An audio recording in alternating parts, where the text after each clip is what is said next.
Dad, she's dying! Marcus Williams didn't think. He ran. The Bentley was wrapped around an oak tree, smoke pouring from the hood, and inside, a woman drowning in her own blood.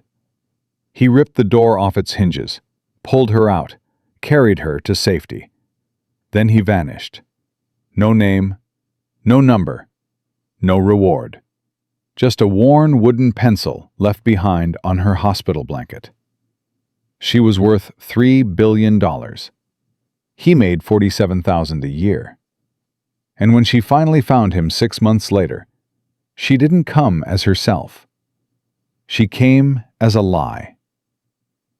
Comment your city below so I can see how far this story reaches. Subscribe now, because what this billionaire does next will break your heart. Dad, stop the truck! Marcus slammed the brakes. The pickup skidded on loose gravel, and before it fully stopped, he saw it. A silver Bentley wrapped around an oak tree like crumpled paper. Steam hissing, glass everywhere. A woman's arm hanging limp through the shattered window. Stay here, Marcus told his son. But Dad! Isaiah, don't move. He was already running. 40 yards, 30, 20. The smell of gasoline hit him first, sharp, dangerous, a clock ticking toward explosion. Through the destroyed windshield he could see her, blonde hair soaked in blood, body slumped against the steering wheel, not moving. Marcus grabbed the driver's door handle, pulled. Nothing. The frame had twisted on impact, metal fused to metal. He pulled harder. Come on, come on! His shoulders screamed, his back protested. 20 years of lifting engines, 20 years of manual labor, and this door was going to open, or he was going to die trying. Metal groaned, hinges snapped. The door came free in his hands, and he threw it aside like it weighed nothing. The woman inside was maybe 35, designer suit stained with blood, diamond earrings catching the morning light. One heel on, one missing somewhere in the wreckage. Marcus checked her neck for a pulse. Weak, but there. Ma'am, can you hear me? Nothing. Behind him, he heard Isaiah's voice, small and scared. Is she dead? I told you to stay in the truck. I couldn't, Dad. I couldn't just sit there.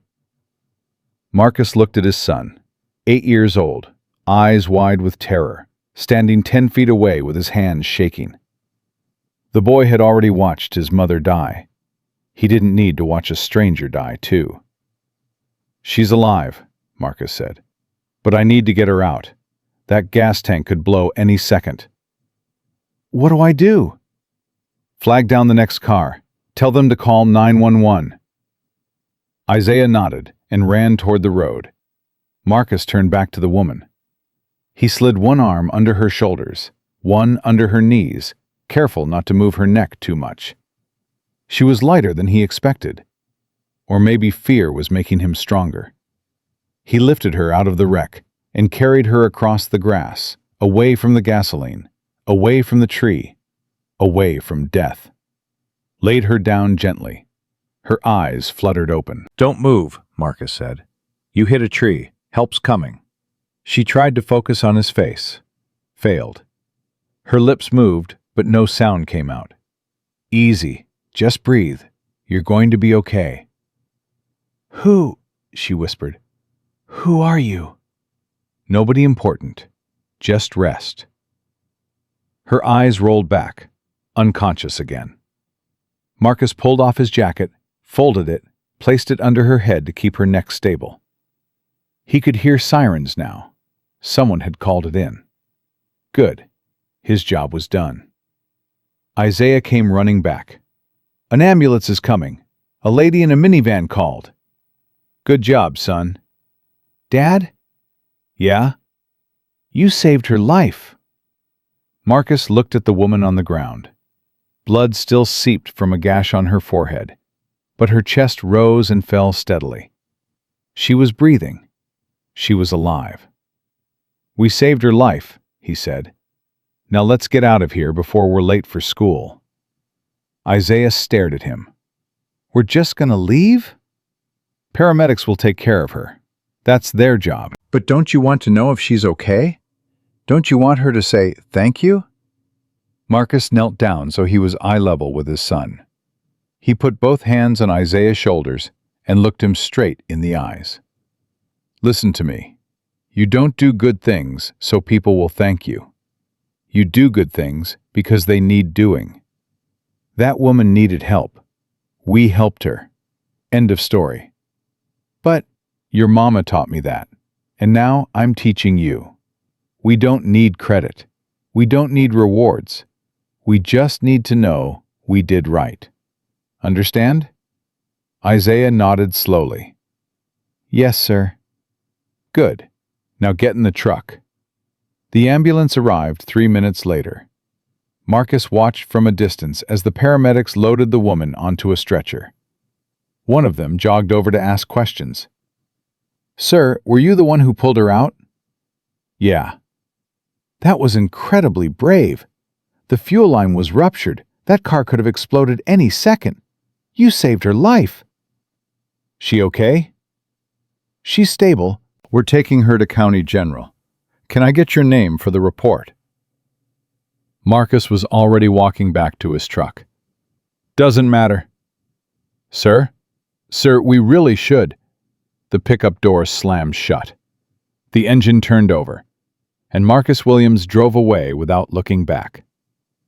He didn't notice the worn, wooden pencil that had fallen from his jacket pocket. He didn't know that pencil would change everything. Dad? They were 3 miles down the road when Isaiah finally spoke. Yeah, son? Why didn't you tell them your name? Marcus gripped the steering wheel. Isaiah was quiet for a moment. Then, Mom would have stayed. The words hit Marcus like a punch to the chest.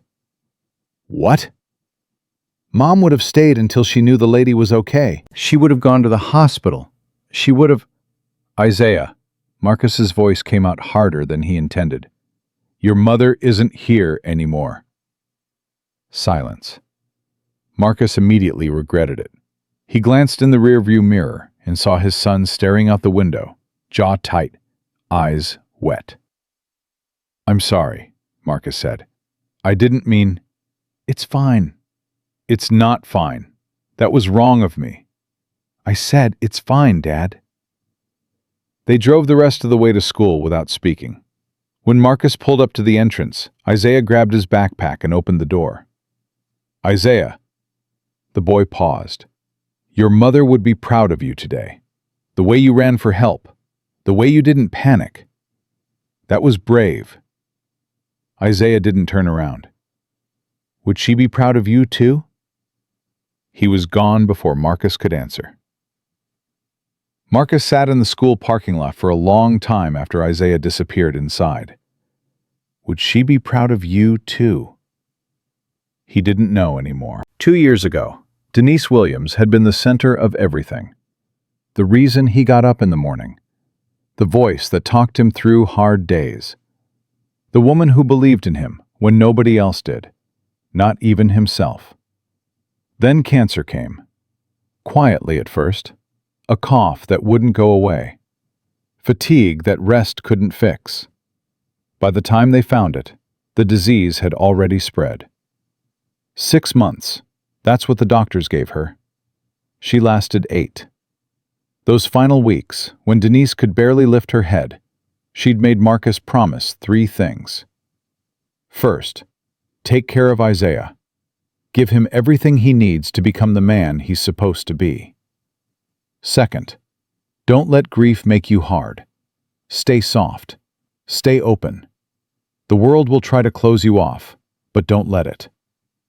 Third, find love again. Not right away, but someday. Don't spend your life alone just because I had to leave it. Marcus had kept the first promise, was failing at the second, and the third felt impossible. How do you find love again when the woman you loved took half your heart with her when she died?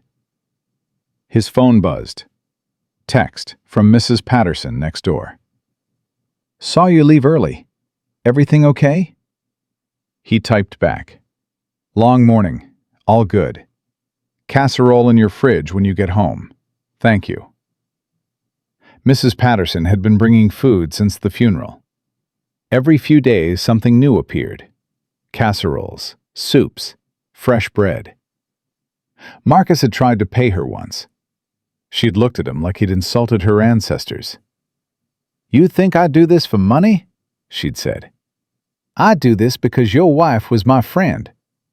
I do this because that boy needs more than just his dad is cooking. I do this because it's what neighbors do." Marcus had never tried to pay her again. He started the truck and headed to the garage. 3 messages on the machine when he got there. A tractor that wouldn't start. Brakes that needed replacing. A vintage engine that needed rebuilding. Work. Honest work. The kind that kept his hands busy and his mind quiet. He dove in and tried not to think about the woman in the Bentley. Tried not to think about what Isaiah had said. Tried not to think about whether Denise would be proud of the man he'd become. 300 miles away, Alexandra Whitmore opened her eyes. White ceiling, white walls, machines beeping. For a moment, she thought she was dead. Then the pain hit, and she knew she was very much alive. "Ms. Whitmore?" A nurse appeared beside her bed. Young, nervous. The kind of nervous that meant she knew exactly who her patient was. "You're at New York Presbyterian. You were in a car accident. Do you remember what happened?" Alexandra tried to speak. Her throat felt like sandpaper. The nurse offered water, and slowly the memory surfaced. Route 12. The deer leaping across the road. Her hands yanking the wheel. The tree rushing toward her. Impact. And then, hands. Strong hands pulling her from the wreckage. A voice. Deep, calm, steady. "You're going to be okay." A face. She couldn't remember the details. Just kindness. Just presence. "Someone saved me," she whispered. "Yes, a good Samaritan. The paramedic said you wouldn't have survived if he hadn't acted so quickly. The car's fuel line was ruptured. It could have exploded any moment." "Who was he?" The nurse hesitated. "No one got his name. He left before anyone could properly thank him." Alexandra stared at her. "He left?" "Yes, ma'am." "Without saying who he was?" "That's correct." Alexandra had been rich her entire life. Born into money. Raised with money. Surrounded by people who wanted her money. Every relationship she'd ever had was transactional. Every kindness came with an invoice. And now someone had saved her life and walked away without even leaving a name? It didn't make sense. "There must be something," she said. "A description, a license plate, something." The paramedic said he was a black man, mid-30s, drove an old pickup truck, had a young boy with him. The nurse paused. That's all they remembered. A black man, mid-30s, old pickup truck, young boy. Alexandra closed her eyes. In 42 years, she had never met anyone who wanted nothing from her. Every smile hid an agenda. Every compliment was a down payment on future favors. She'd learned to see through people so completely that genuine connection had become impossible. But this man, this stranger, had risked his life to save hers and disappeared like smoke. Why? "I need a phone," Alexandra said. "Miss Whitmore, you really should rest. Phone. Now." The nurse handed over Alexandra's cell, recovered from the wreckage. The screen was cracked, but functional. Alexandra scrolled to a number she rarely used. A man who found people who didn't want to be found. "Watson," she said when he answered, "I need you to find someone for me." "Who?" "I don't know his name. I don't know where he lives. All I know is he saved my life 3 hours ago and then vanished." "That's not much to go on." "I'm aware. That's why I'm calling you." Silence on the other end. Then, "What's this worth to you?" Alexandra looked at the ceiling, thought about strong hands and a calm voice, and kindness that expected nothing. "Whatever it takes," she said. "I need to know who he is." The pencil arrived with her personal effects 2 days later. A nurse brought a plastic bag containing everything recovered from the crash: her purse, her jewelry, her cracked phone, and one item that didn't belong to her: a wooden pencil, worn smooth from years of use, teeth marks at the top, paint rubbed away in patches, the eraser nearly gone. "This isn't mine," Alexandra said. "It was on the blanket when the paramedics loaded you in. They assumed it fell from your purse." Alexandra held the pencil up to the light, studied it. This wasn't an expensive pencil, wasn't special in any material way, but someone had used it, cared for it, carried it with them. The man who saved her. This belonged to him. She ran her fingers over the worn wood and felt something crack open in her chest. Something she didn't have words for. Who carries a pencil like this? Who treasures something so simple? The question haunted her for days. Watson's report arrived 2 weeks later. Alexandra read it in her penthouse office, surrounded by paintings worth more than most people would earn in 10 lifetimes. Marcus Williams, 34 years old, widowed, wife Denise died of cancer 2 years ago. One son, Isaiah, 8 years old. Owns a one-man auto repair shop in Millbrook, Pennsylvania. No criminal record, no outstanding debts. Credit score, 687. Annual income, $47,000. Watson had included photographs, surveillance shots. Marcus under the hood of a car, hands covered in grease, face focused with concentration. Isaiah sitting nearby with a sketchbook, drawing something she couldn't see. A small house, a modest garage, a life that fit in a single frame. Alexandra stared at those photos for hours. $47,000 a year. She spent more than that on a single painting. More than that on a weekend trip. More than that on clothes she wore once and forgot about. This man worked 16-hour days to provide for his son. Lived in a house worth less than her car. Made sacrifices she couldn't even imagine. And he'd saved her life without expecting anything in return. The next photo in Watson's file stopped her cold. It was the pencil. The same worn wooden pencil now sitting on her desk. Note: the pencil belonged to Marcus's deceased wife, Denise. She used it for her artwork. Their son Isaiah now uses it for his drawings. It appears to be a treasured family heirloom. Alexandra's hands trembled. She'd taken something precious from them. Not on purpose, but she'd taken it. This pencil wasn't just wood and graphite. It was connection, memory, love. And it was sitting on her desk in Manhattan, while a little boy in Pennsylvania wondered where it had gone. "Mrs. Patterson?" Marcus stood on his neighbor's porch 2 days after the accident, hat in hand.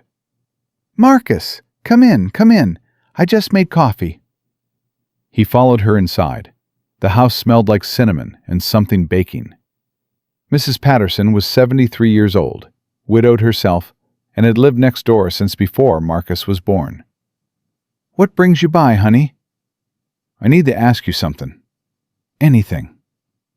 Marcus sat at her kitchen table, accepted the coffee she poured without asking. "The morning of the accident, when I pulled that woman from the car, I left my jacket behind." "The brown one?" Denise gave you that jacket. I know. Oh, Marcus. It gets worse. He took a breath. Isaiah's pencil was in the pocket. Denise's pencil. The one she used for her paintings. Mrs. Patterson set down her coffee cup. Oh, Lord. I called the hospital, called the paramedics. Nobody knows where my jacket ended up. Nobody knows anything about a pencil. That boy must be heartbroken. He's trying not to show it. But yeah, he's heartbroken. Mrs. Patterson reached across the table and took Marcus's hand. Her skin was paper thin, but her grip was strong.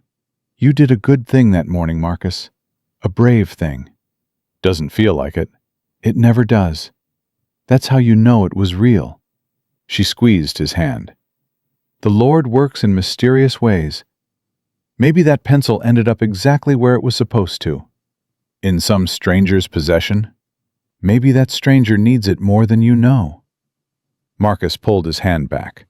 With all due respect, Mrs. Patterson, that's the kind of thing people say when they don't have real answers. She smiled, not offended. Maybe. Or maybe you'll understand someday. She stood and went to her counter. Now, take this casserole home. Make sure that boy eats something besides cereal for dinner. Marcus took the dish. Thank you. Don't thank me. Just take care of that son of yours. He's special, Marcus. He's got his mother's heart. I know. Do you? Do you really? The question lingered long after Marcus went home. That night, after Isaiah went to bed, Marcus sat alone in the living room. The house was quiet. Too quiet. The kind of quiet that made him hear Denise's voice in every creak of the floorboards, every whisper of wind against the windows. Her coffee mug still sat in the cabinet, untouched for 2 years. Her garden tools still hung in the shed, waiting for hands that would never return.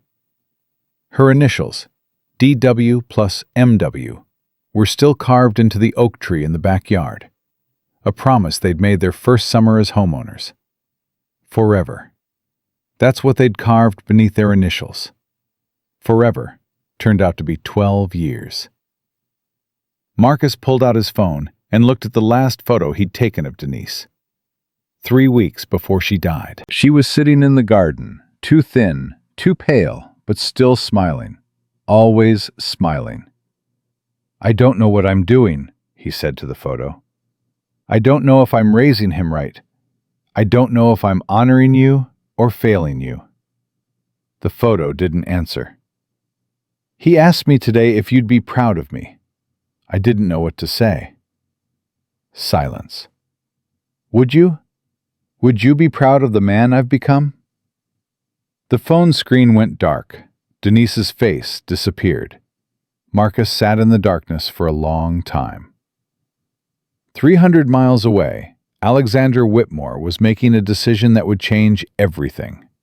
She couldn't show up in Millbrook as herself. The Whitmore name would poison everything. The moment Marcus learned who she was, every interaction would become transactional. Every word would be weighed against her net worth. She'd never know if his kindness was real or purchased. But what if Alexandra Whitmore disappeared? What if someone else took her place? The plan took shape over 3 weeks. She rented an apartment an hour from Millbrook under a fake name, bought clothes from thrift stores, learned to carry herself differently, shoulders slightly hunched, eyes that didn't expect deference, hands that had never seen a manicure. She practiced in the mirror. Hi, I'm Allie. Allie Mitchell. Too stiff. Hey, I'm Allie. Nice to meet you. Better. My car's making a weird noise. Do you think you could take a look? The woman in the mirror didn't look like a billionaire anymore. She looked ordinary, nervous, real. Allie Mitchell, art consultant, just passing through town. Nobody special. Alexandra studied her reflection and felt something she hadn't felt in years. Hope. The pencil sat on her desk the entire time she prepared. She thought about returning it. mailing it anonymously, leaving it on Marcus's doorstep in the middle of the night. But then she'd lose her reason to meet him, and she needed to meet him.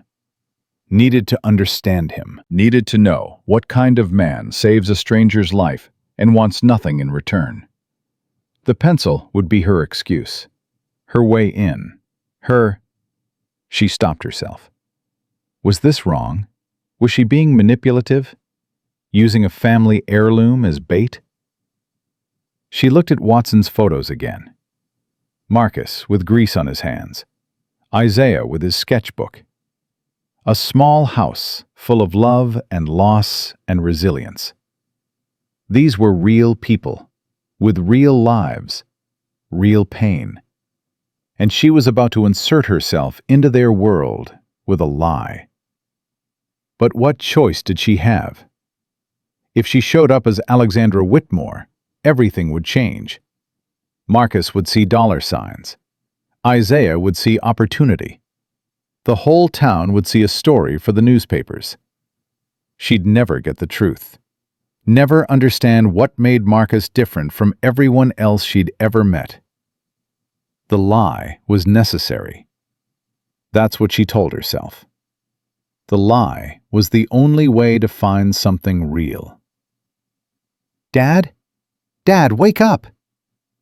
Marcus opened his eyes. Isaiah stood beside his bed, still in pajamas, face troubled.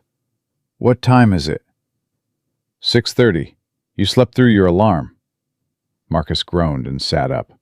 He'd been dreaming about Denise again. The same dream he always had. The two of them dancing in the kitchen. No music, just her laugh and his arms around her waist. "Thanks for waking me, son." "Dad?"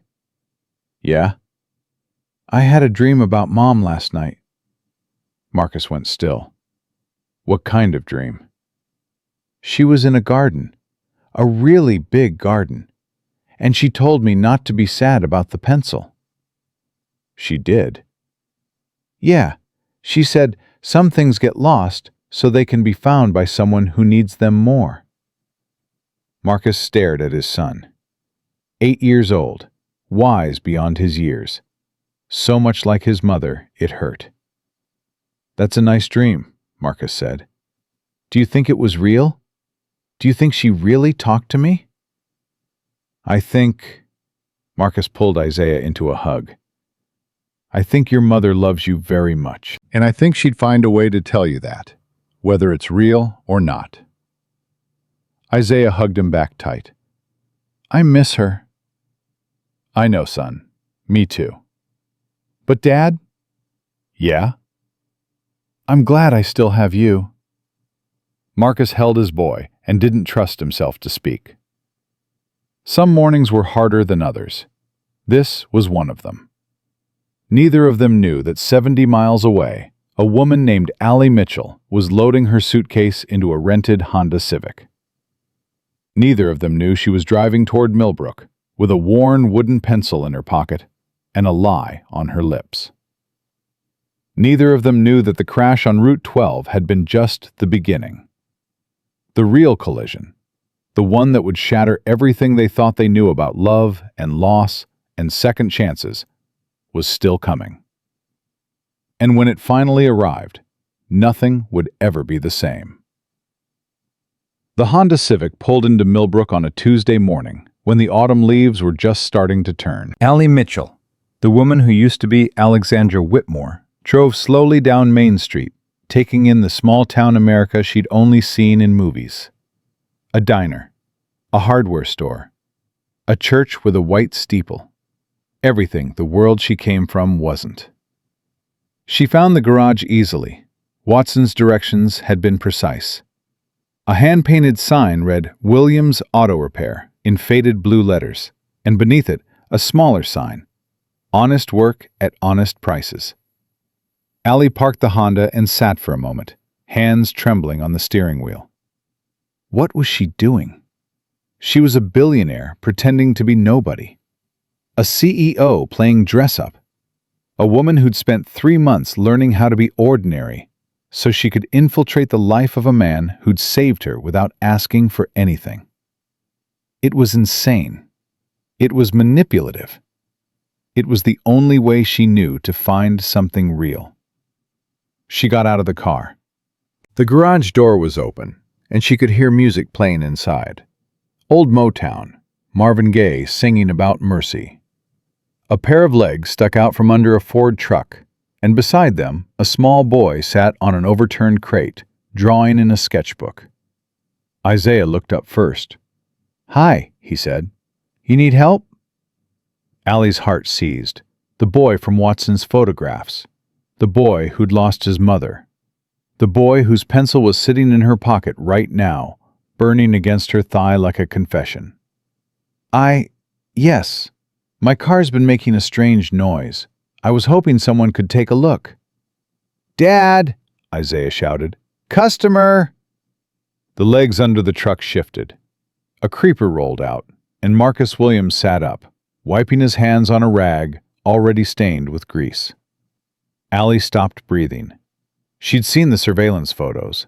She'd studied his face. But nothing had prepared her for the reality of him.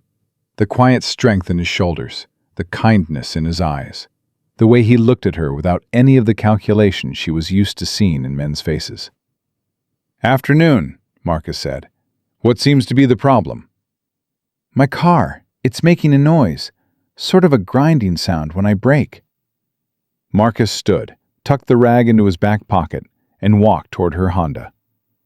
"Mind if I take a look?" "Please." He popped the hood, leaned in, listened. Asked her to start the engine. Asked her to press the brake. Nodded to himself like he was having a conversation with a machine. "Brake pads are worn," he said finally. "Not dangerous yet, but you'll want to replace them soon. I can do it today if you've got an hour to spare." "How much?" "Parts and labor, probably $65–70. Depends on what I find when I get in there." Ali blinked.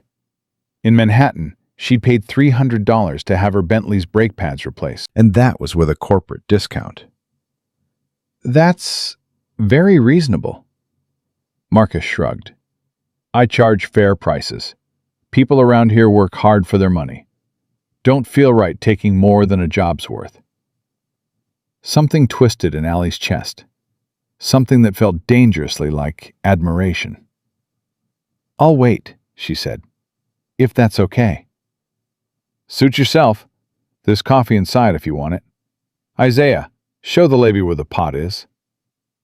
The boy hopped off his crate and gestured for Allie to follow. "Come on. Dad makes terrible coffee, but it's free." Allie laughed, a real laugh, surprising herself. "I appreciate the honesty." Mom always said honesty was the most important thing, even when it's hard. "Your mom sounds like a smart woman." Isaiah's face flickered, just for a moment. Then he smiled, bright and practiced. She was the smartest. "Come on, the coffee's this way." Inside the garage, Allie found herself surrounded by the organized chaos of a working man's life. Tools hung on pegboards, labeled and arranged by size. A calendar on the wall still showed last month's date.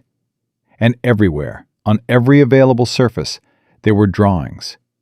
Children's drawings, dozens of them, taped to the walls, pinned to a corkboard, stuck to the refrigerator in the corner. "Did you do all these?" Allie asked. Isaiah nodded.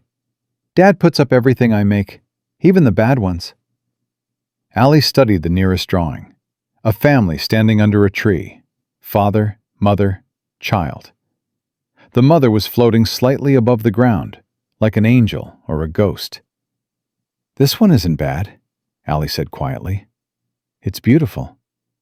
That's my family. Before." "Before?" "Before Mom went to heaven." Allie's throat tightened. "I'm sorry." "It's okay. She's still with us. Just different now." Isaiah pointed to another drawing, this one showing a man and a boy working on a car together. "That's Dad and me. He's teaching me about engines.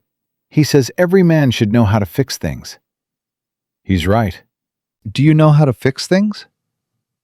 Allie thought about her life. The broken relationships, the hollow victories, the empire built on acquisition instead of creation. "No," she admitted. "I don't think I do." Isaiah considered this. "Maybe Dad can teach you, too." Before Allie could respond, Marcus appeared in the doorway. "Found your problem," he said. "Brake pads were more worn than I thought. I've got replacements in stock. Good quality, not the cheap stuff. Total's going to be $73. That work for you?" "That works fine." "Give me 45 minutes." He disappeared back under the Honda, and Allie found herself alone with Isaiah and a cup of truly terrible coffee. "So," the boy said, climbing back onto his crate and picking up his sketchbook. "What's your name?" "Allie. Allie Mitchell." "I'm Isaiah. That's my dad, Marcus." "Nice to meet you both." "Are you from around here?" "No, just passing through." "Where are you going?" Allie hesitated. She hadn't prepared for interrogation by an 8-year-old. "I'm not sure yet," she said. "I'm sort of figuring things out." Isaiah nodded, like this made perfect sense. "Dad says sometimes you have to get lost before you can find where you're supposed to be." "Your dad's pretty smart." "He doesn't think so, but he is." Allie watched the boy draw. His hand moved with confidence. The pencil, a cheap yellow one, not the worn wooden one she had in her pocket, creating lines that seemed to flow directly from his imagination onto the page. "You're very talented," she said. "Thanks. I want to be an artist when I grow up, like Mom was." "Your mother was an artist?" "She painted and drew. She taught me everything." Isaiah's hand paused. "She had this special pencil, really old. She used it for all her best work. I was going to use it too, but..." "But what?" "It got lost when Dad saved that lady from the car crash." Allie's blood turned to ice. "Car crash?" "Yeah, a few weeks ago. Dad pulled some woman out of a burning car. He left his jacket behind, and Mom's pencil was in the pocket. We tried to find it, but..." Isaiah shrugged, trying to look like it didn't matter, failing completely. "It's just a pencil, I guess." Ollie's hand moved involuntarily toward her pocket. The pencil was right there. She could give it back right now, end the lie before it really began. But then what? She'd have to explain how she had it. She'd have to reveal who she was. And everything would be ruined before she'd learned anything at all. "I'm sorry," she said. "That must be hard." "It's okay. Dad says Mom is in our hearts, not in things. But I still miss the pencil." "I understand." Marcus's voice called from outside. "All done!" Ollie stood, grateful for the interruption. She paid with cash, 3 20s and a 10, receiving $7 in change that she tried to refuse. "Keep it," she said, "for the coffee." Marcus's eyes narrowed slightly. "Coffee's free. Always has been." "Then keep it for..." She glanced at Isaiah. "For art supplies. Your son is talented." Something shifted in Marcus's expression. Suspicion, maybe, or curiosity. "I appreciate that," he said carefully. "But we don't take charity." "It's not charity. It's appreciation." "Appreciate the thought, but no thanks." He handed her the $7, and Allie took it, understanding that she'd made her first mistake. In Marcus Williams's world, money came with strings, even $7. "I'm sorry," she said. "I didn't mean to offend." "No offense taken. Just how I am." She nodded and headed for her car. At the door, she turned back. "Isaiah?" The boy looked up from his sketchbook. "Keep drawing. You're going to be great someday." His smile was worth more than all the paintings in her Manhattan penthouse. Thanks, Miss Allie. Come back soon. She got in her Honda and drove away, hands shaking, heart racing, the wooden pencil in her pocket feeling heavier than it had any right to feel. What was she doing? What the hell was she doing? 2 days later, Allie came back. Her car was making a new noise, a squeak in the front left tire that she'd created herself by loosening a bolt in her rented apartment's parking lot. Marcus diagnosed the problem in 30 seconds. "Loose wheel bolt," he said, giving her a look she couldn't quite read. "Happens sometimes. Easy fix. No charge." "You have to charge me something." "For tightening a bolt? That'd be robbery." "At least let me buy you lunch, both of you." Marcus was already shaking his head when Isaiah appeared beside him, eyes bright with hope. Can we, Dad? Please? Miss Allie's nice, and you never take breaks. "Isaiah, Mom would have wanted you to take breaks. She said you work too hard." Low blow. Allie saw it land. Marcus's jaw tightened, but his resistance crumbled. "Fine. One lunch. But I'm paying for myself." "Deal." They went to the diner on Main Street. Nothing fancy. Red vinyl booths, laminated menus, a waitress who called everyone honey and sweetheart. Allie ordered a burger she didn't want. Marcus ordered the same. Isaiah got chicken fingers and proceeded to dip them in 4 different sauces simultaneously. "So," Marcus said, studying Allie across the table, "what brings you to Millbrook?" "I told you, just passing through." "For 2 days?" "I like it here. It's peaceful." "Where are you from originally?" "New York." "City?" "Yes." Marcus nodded slowly. "Long way from home." "That's sort of the point." "Running from something?" The question was direct, uncomfortably so. Allie took a sip of her coffee to buy time. "Not running," she said finally. "Looking." "For what?" "I'm not sure yet. Something real, maybe." Marcus's eyes held hers for a long moment. Allie felt seen in a way she wasn't used to. Not as a name or a net worth, but as a person. A flawed, searching, uncertain person. "Real's harder to find than people think," he said. "I'm beginning to understand that." Isaiah interrupted by showing Allie his latest drawing, a surprisingly detailed portrait of the diner waitress, complete with her beehive hairdo and cat-eye glasses. "That's incredible," Allie said, and meant it. "You captured her perfectly." "Dad says I have Mom's eye." "What does that mean?" "It means I see things other people miss. Mom could do that too. She could look at something ordinary and make it beautiful." Allie glanced at Marcus. His face had gone soft, the way it always did when his son talked about Denise. "She sounds like an amazing woman," Allie said. She was. "How did you two meet?" The question slipped out before Allie could stop it. Too personal. Too soon. But Marcus didn't seem to mind. "High school," he said. "She sat behind me in chemistry class, spent the whole year drawing pictures on my back with her finger when the teacher wasn't looking." "Drawing what?" "Hearts, mostly. Sometimes flowers. Once, she wrote her phone number. Took me 3 class periods to figure out she wasn't just being weird." Allie laughed. "Did you call her?"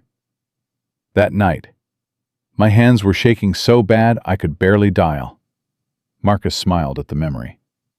"She answered on the first ring. Said she'd been waiting by the phone for 2 hours."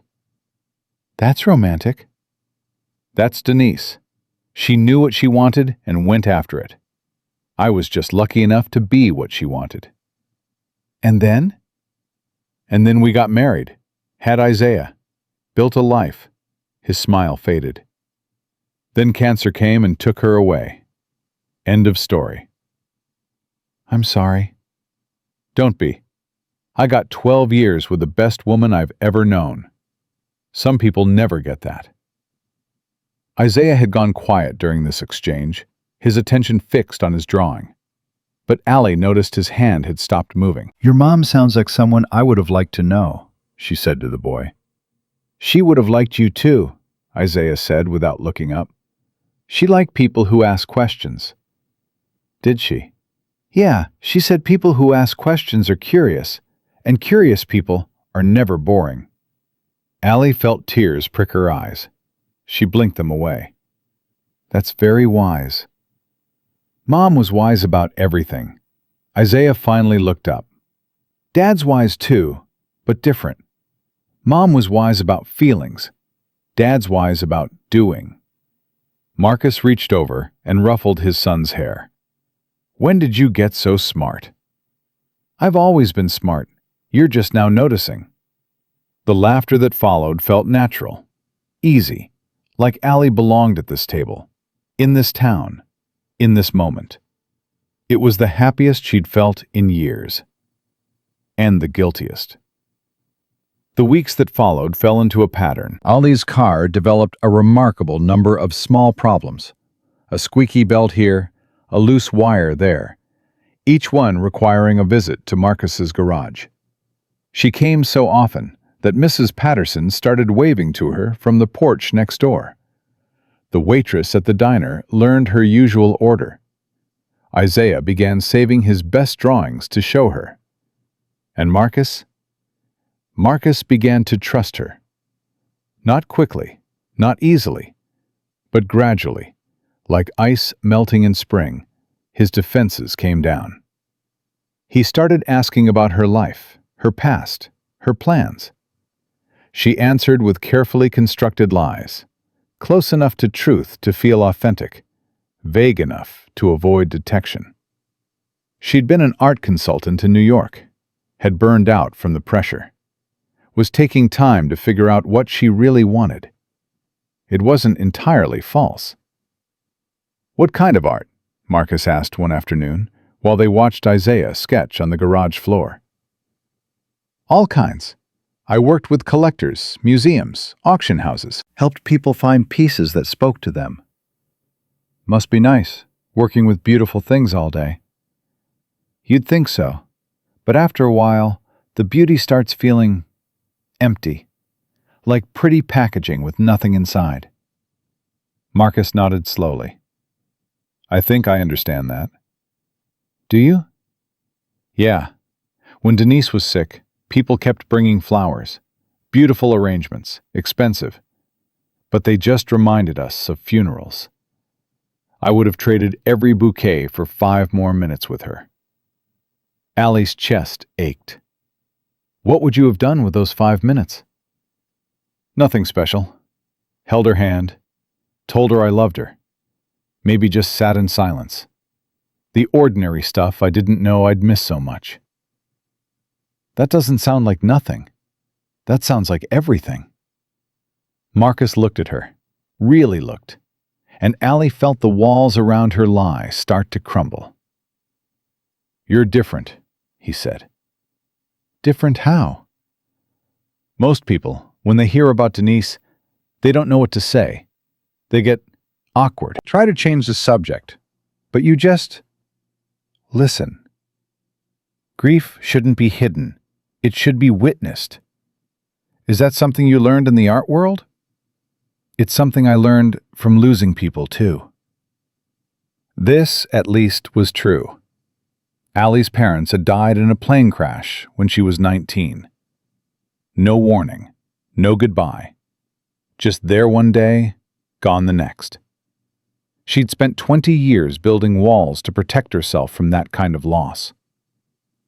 "I'm sorry," Marcus said, "for whoever you lost." "Thank you." "Does it get easier, the missing them?" "No, but it gets different. The sharp pain turns into a dull ache. You learn to carry it without bleeding." Marcus was quiet for a moment. Then he nodded. "Yeah, that's exactly what it's like." Isaiah chose that moment to hold up his latest sketch, a portrait of Allie herself, rendered with remarkable skill for an 8-year-old. "What do you think?" he asked. Allie studied the drawing. The boy had captured something she couldn't name, something in her eyes that looked almost like longing. "It's beautiful," she said, "but I don't think I look that nice." "You do," Isaiah said matter-of-factly. "You just don't see it because you're too busy thinking." "Thinking about what?" Isaiah shrugged. "I don't know. Grown-up stuff. Mom used to look like that too. Dad says she was carrying the weight of the world in her head." "Your son is terrifyingly observant," Allie told Marcus. "You have no idea." That night, Allie sat in her rented apartment and stared at the wooden pencil on her desk. She'd been in Millbrook for 6 weeks now, had become a fixture in Marcus and Isaiah's lives, had shared meals, shared laughter, shared moments of genuine connection, and she still hadn't told them the truth. The pencil seemed to stare back at her, accusatory. She'd told herself she was waiting for the right moment, but the right moment kept not arriving, and the lie kept growing deeper. And now she was trapped in a deception she couldn't escape without destroying everything she'd built. She picked up her phone, scrolled to Watson's number. Her finger hovered over the call button. She could end this now. Confess everything, return the pencil, and disappear. But then she'd never see them again, never hear Marcus's quiet laugh, never watch Isaiah's face light up when he showed her a new drawing, never feel the simple joy of belonging somewhere, to someone. She put the phone down. Not yet. Just a little longer. Just until she figured out how to tell them who she really was. The call came on a Thursday afternoon, while Ollie was helping Isaiah with a particularly challenging perspective drawing. Her phone rang with the classical tone she'd forgotten to change, the one that screamed wealth and privilege and everything she was trying to hide. She grabbed for it, but Marcus was closer. "Nice ringtone," he said, handing it over. "It's old habit, from my consulting days." She glanced at the screen, her CFO's number. She rejected the call. It rang again immediately, and again. "Sounds important," Marcus said. "It's not." "Then why do they keep calling?" "Because a $3 billion company doesn't run itself. Because the board was demanding her return. Because the life she'd left behind was refusing to stay left." "Persistent telemarketers," Allie said. "You know how it is." She powered off the phone entirely. Marcus watched her, something shifting in his eyes. "Everything okay?" "Fine. Everything's fine." But it wasn't fine. The walls were closing in. The lie was getting harder to maintain. And sooner or later, everything was going to come crashing down. Allie just didn't realize how soon sooner would be. The next afternoon, Marcus found her standing by her car after closing time. Phone pressed to her ear, voice different than he'd ever heard it. "I don't care what the board wants," she was saying. "Push the acquisition to January. And tell Stevens his quarterly report is unacceptable. I expect revisions by Friday." She turned and saw him watching. The color drained from her face.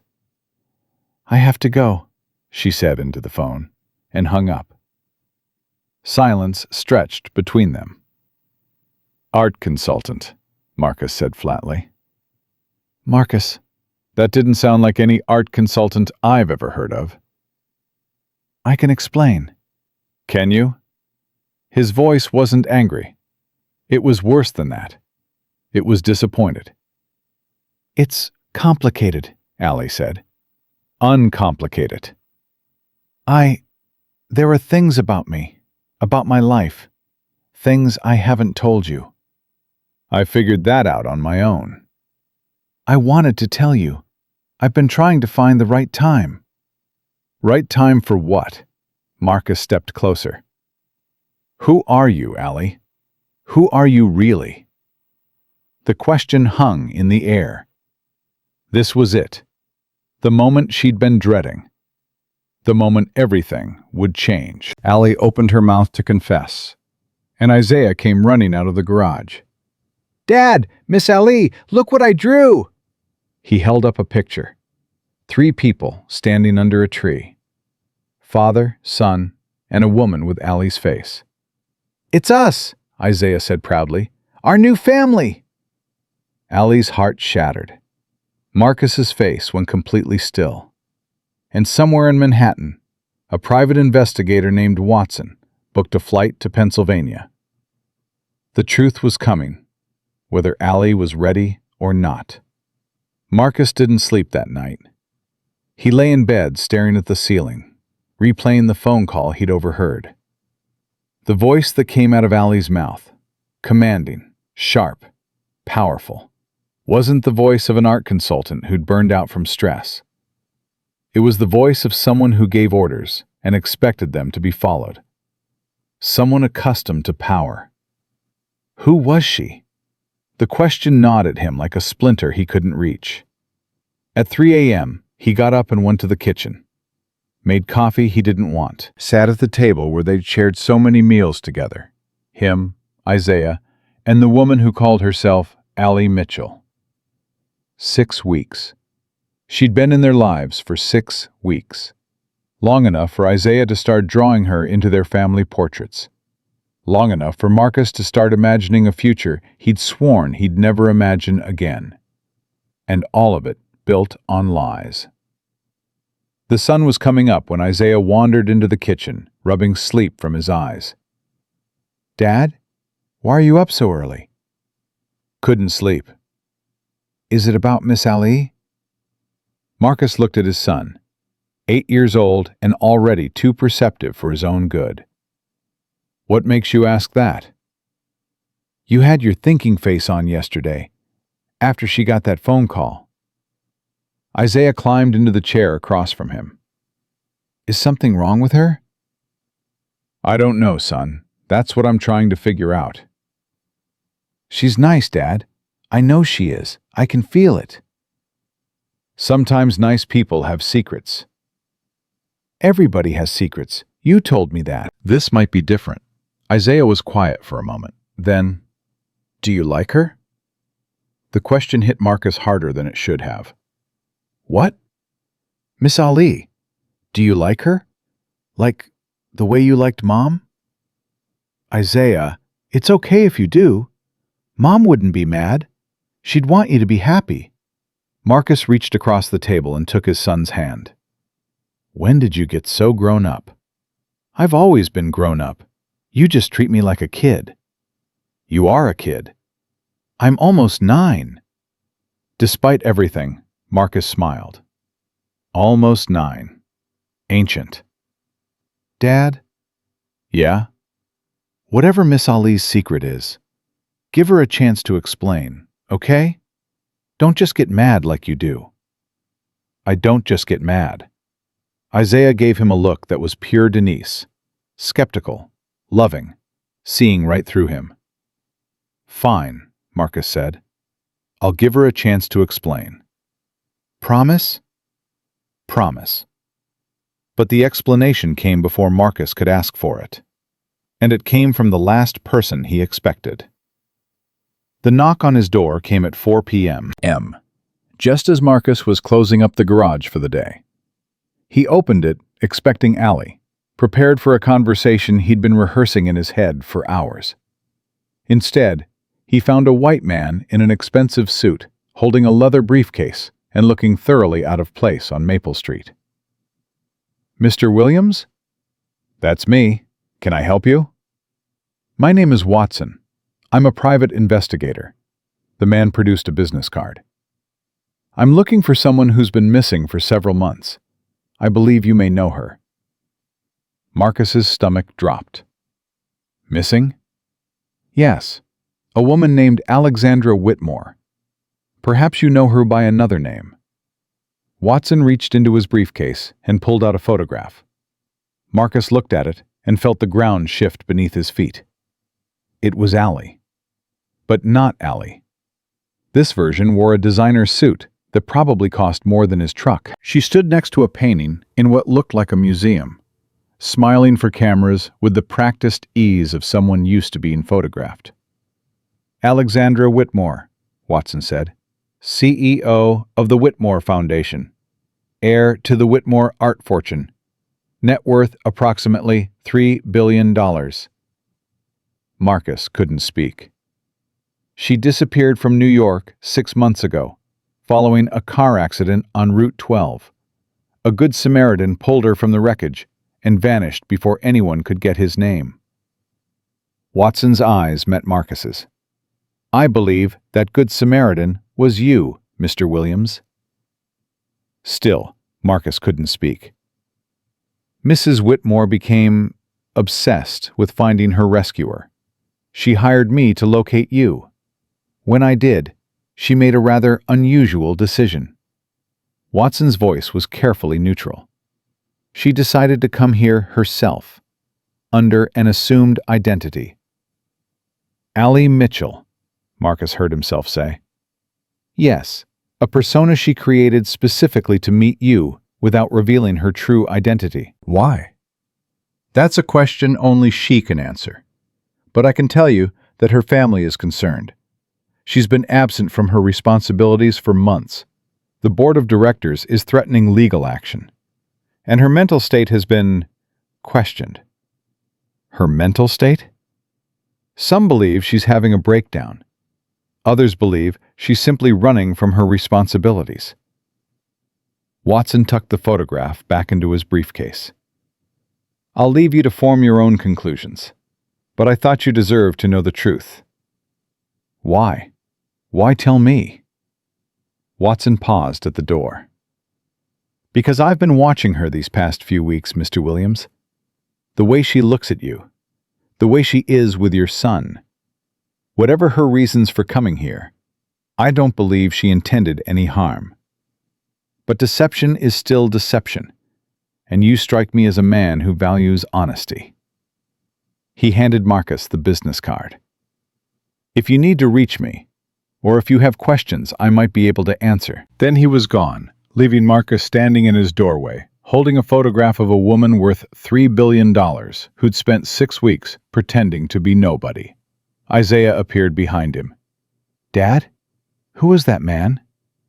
Marcus looked at his son, looked at the photograph, looked at the world he'd thought he understood, crumbling around him. Go inside, son.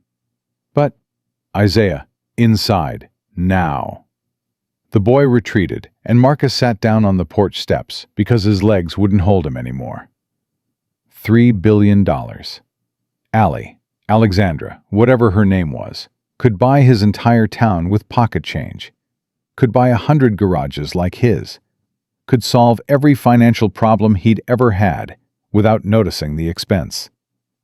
And she'd pretended to be an art consultant who worried about $70 repair bills. Why?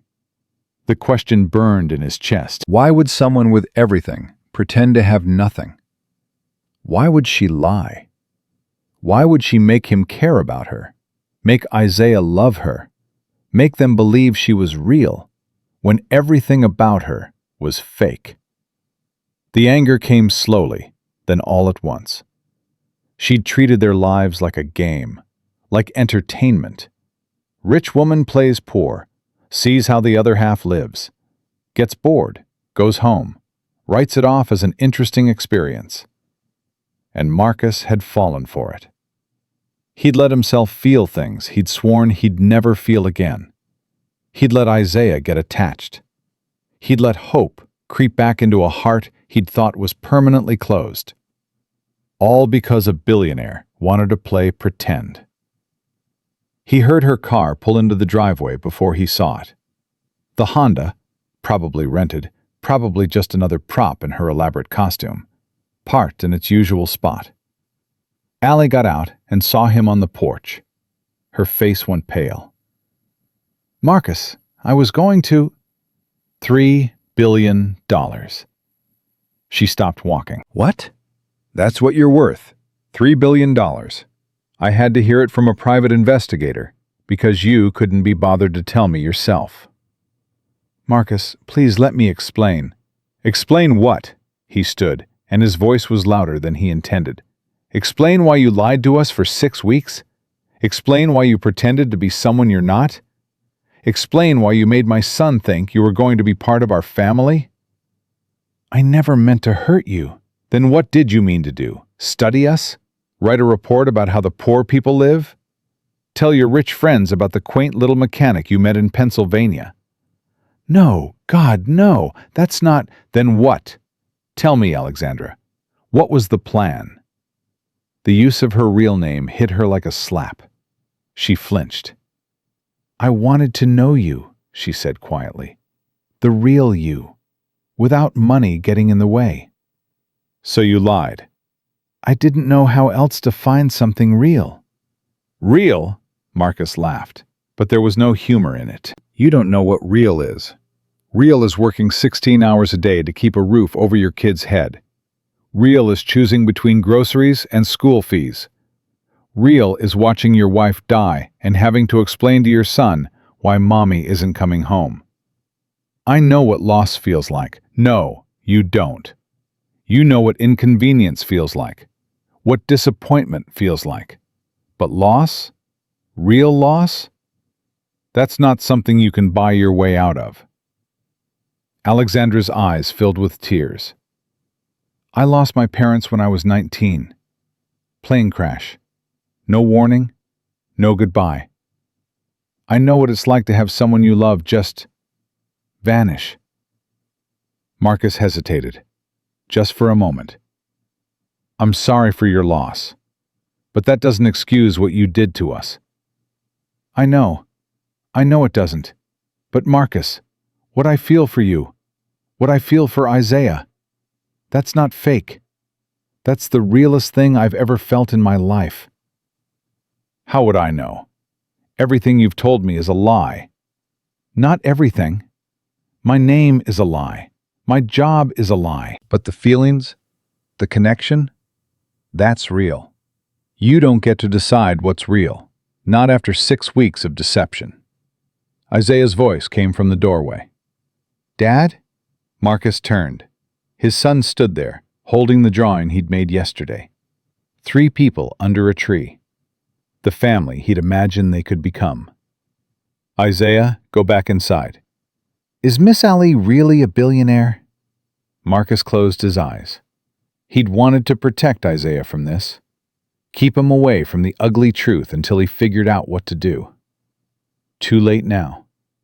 Yes, he said. She is. Isaiah looked at Alexandra. Is that true? She nodded slowly. Yes, sweetheart. It's true. Why didn't you tell us?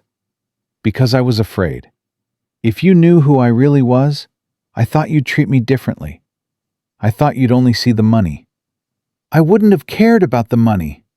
I know that now, but I didn't know it then. Isaiah walked toward her, and Marcus's chest tightened. He wanted to grab his son, pull him back, protect him from this woman who'd made their whole world into a lie. But he'd promised to give her a chance to explain. He'd promised. Did you lie about liking my drawings? Isaiah asked. No, never. Your talent is real and incredible. Did you lie about being our friend? No. Being your friend was the truest thing I've ever done. Then why did you have to be someone else? Why couldn't you just be you? Alexandra knelt down, so she was at Isaiah's eye level. Tears were streaming down her face now. Because I forgot who I really was. For a long time, I was just a name and a number. Alexandra Whitmore. $3 billion. That's how everyone saw me.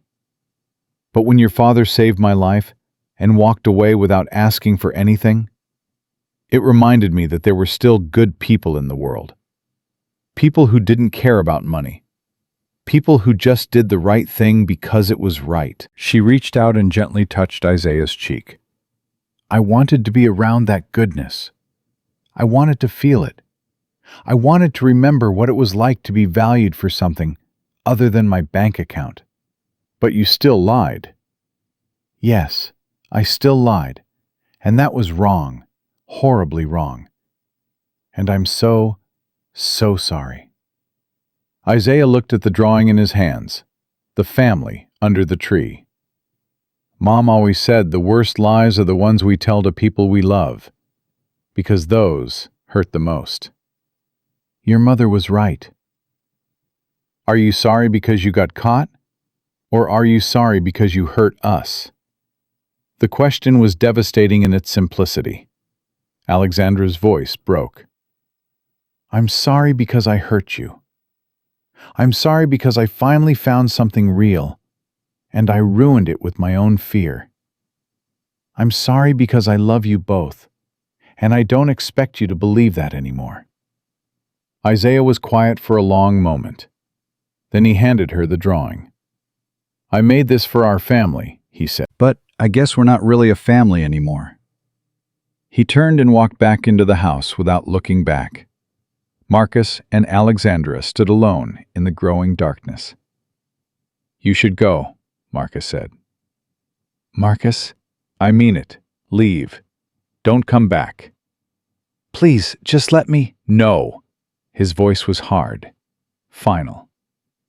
We were fine before you came. We'll be fine after you leave. We don't need your money, your pity, or whatever twisted entertainment our friendship provided. It wasn't entertainment. It was never entertainment.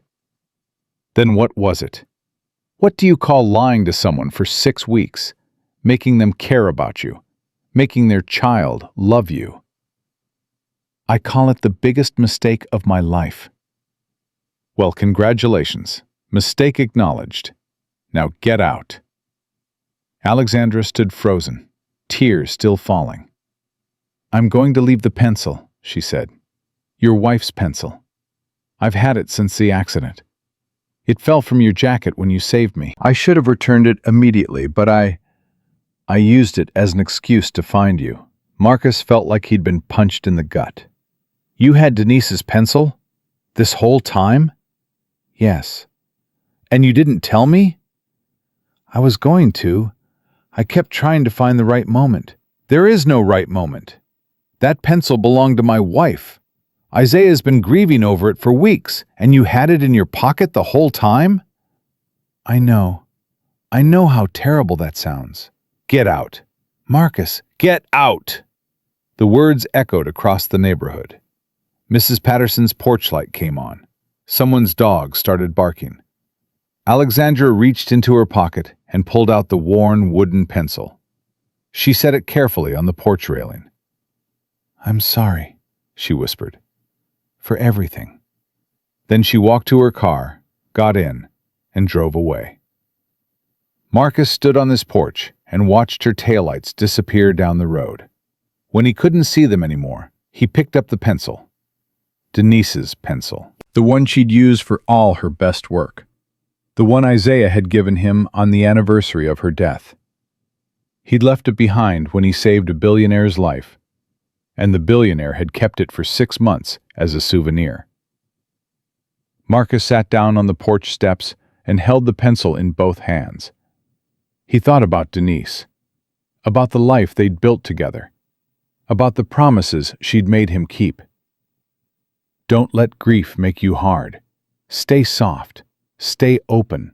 Find love again. He'd tried to stay open. He'd let Alexandra, whoever she was, into his heart. And she'd proven that his instincts were right all along. Trust no one. Expect nothing. Protect yourself and your son. The world was full of people who wanted to use you. Rich or poor, it didn't matter. Everyone had an agenda. Everyone wanted something. Marcus had forgotten that lesson. Let himself believe that genuine human connection was still possible. Never again. He went inside to find Isaiah sitting on the couch, staring at the wall. Hey, son. Hey. Marcus sat down next to him, put an arm around his shoulders. I'm sorry you had to see that. It's okay. No, it's not. You trusted her. You cared about her. And she lied to both of us. Dad? Yeah? Do you think any of it was real? The things she said? The way she treated us? Marcus thought about the question. Thought about all the hours they'd spent together. The meals, the conversations, the way Alexandra looked at Isaiah's drawings like they were masterpieces. I don't know, he admitted. Maybe some of it was. But it doesn't matter anymore. Why not? Because when you build something on a lie, the whole thing is rotten, no matter how pretty it looks. Isaiah leaned into his father's side. I really liked her, Dad. I know, son. I did too. Are we going to be okay? Marcus held his boy tighter. Yeah, we're going to be okay. It's just you and me again. The way it's always been. The way it's always been, Isaiah repeated. But something in his voice said he didn't believe it. And if Marcus was honest with himself, he didn't believe it either. The next morning, Marcus made a decision. He called his remaining appointments to reschedule, packed their essential belongings into the pickup truck, told Isaiah they were starting over, somewhere new. Where are we going? Isaiah asked. I don't know yet. Somewhere nobody knows us. Somewhere we can start fresh. Because of Miss Ali? Because of a lot of things. But yeah, partly because of her. Isaiah was quiet for a moment. Then, can I bring my art supplies? The expensive ones she gave you? Yeah. Marcus wanted to say no. Wanted to throw everything Alexandra had given them into the trash. Purge her from their lives completely. But the look on Isaiah's face stopped him. Yeah, son, you can bring them. They packed in silence. Marcus left the keys with Mrs. Patterson, who cried and made him promise to call when they got settled. He promised, knowing he probably wouldn't. As they pulled out of the driveway, Isaiah turned around in his seat to watch the house disappear. Dad? Yeah? What if she tries to find us? She won't. How do you know? Because I told her not to. But what if she does anyway? Marcus gripped the steering wheel tighter. Then we'll deal with it. But Isaiah, I need you to understand something. Whatever you felt for Alexandra, whatever you thought we were building, it wasn't real. It was based on lies. And people who lie to you don't deserve a place in your life. Is that what Mom would have said? The question stung. Your mother believed in second chances, but she also believed in protecting the people she loved. And right now, I'm protecting you. Isaiah turned back around and stared out the windshield. Okay, Dad. He didn't argue, didn't push back, just accepted it the way he'd learned to accept everything else. Quietly, obediently, with a resignation that made Marcus's heart break. They drove for 3 hours before stopping at a gas station. While Marcus filled the tank, Isaiah went inside to use the bathroom. When the boy came back, he was holding something in his hand. Dad, look.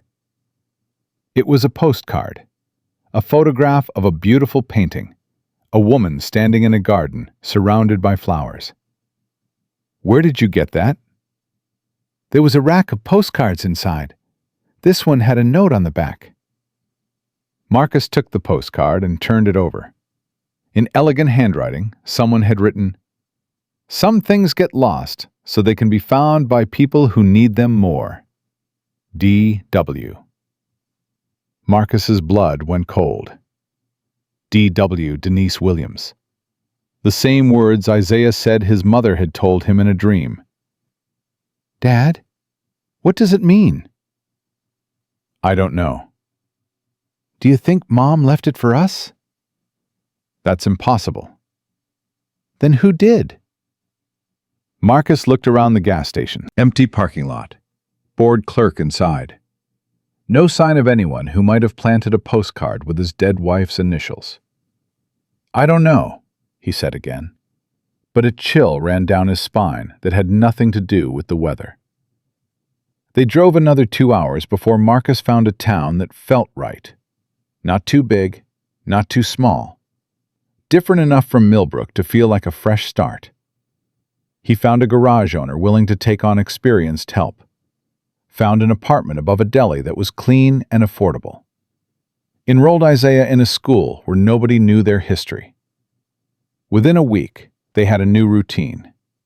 Within a month, they had a new life. But Marcus couldn't shake the feeling that something was following them. Not Alexandra. He'd made it clear she wasn't welcome. And Watson had stopped calling after the first week. Something else. Something he couldn't name. At night, he'd wake up thinking he heard Denise's voice. Just fragments, words without context, fading before he could catch them. Stay open. Don't let grief make you hard. Find love again. He'd lie in the darkness and wonder if he'd made the right choice. If running was the answer.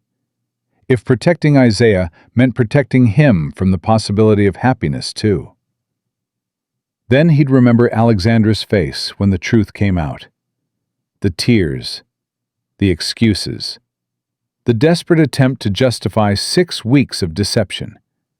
And his heart would harden again. He'd done the right thing. He was sure of it. Almost sure. The call came on a Monday morning, 3 months after they'd left Millbrook. Marcus was at the garage, rebuilding a carburetor, when his phone rang. The number was unfamiliar, but something made him answer. Mr. Williams? A woman's voice, professional, concerned. This is he. Mr. Williams, I'm calling from Jefferson Elementary School. It's about your son, Isaiah. Marcus's heart stopped. What happened? Is he okay? He collapsed during art class. We've called an ambulance. They're taking him to Children's Hospital. The world tilted. I'm on my way. He dropped everything, ran to his truck, drove faster than he should have, running red lights, ignoring speed limits, praying to a God he wasn't sure he believed in anymore. Not Isaiah. Please, not Isaiah. He'd already lost Denise. He couldn't lose his son, too. At the hospital, they made him wait. Someone would be with him shortly. Someone would explain. Marcus paced the waiting room like a caged animal, his mind racing through worst-case scenarios. Car accidents, disease, all the ways the world could reach in and take what you loved most. Finally, a doctor appeared. Mr. Williams, I'm Dr. Chen. I've been treating your son. Is he okay? What happened? Isaiah has a congenital heart defect. It's been dormant since birth, but stress or illness can trigger it to become active. He's stable now, but he's going to need surgery. Surgery? There's a hole in his heart that needs to be repaired. It's a common procedure, very successful in most cases, but it needs to happen soon. How soon? Within the next 2 weeks, ideally sooner. Marcus's mind raced to the next question, the question that always came. The question that defined his entire existence. How much? Dr. Chen's face shifted. That look.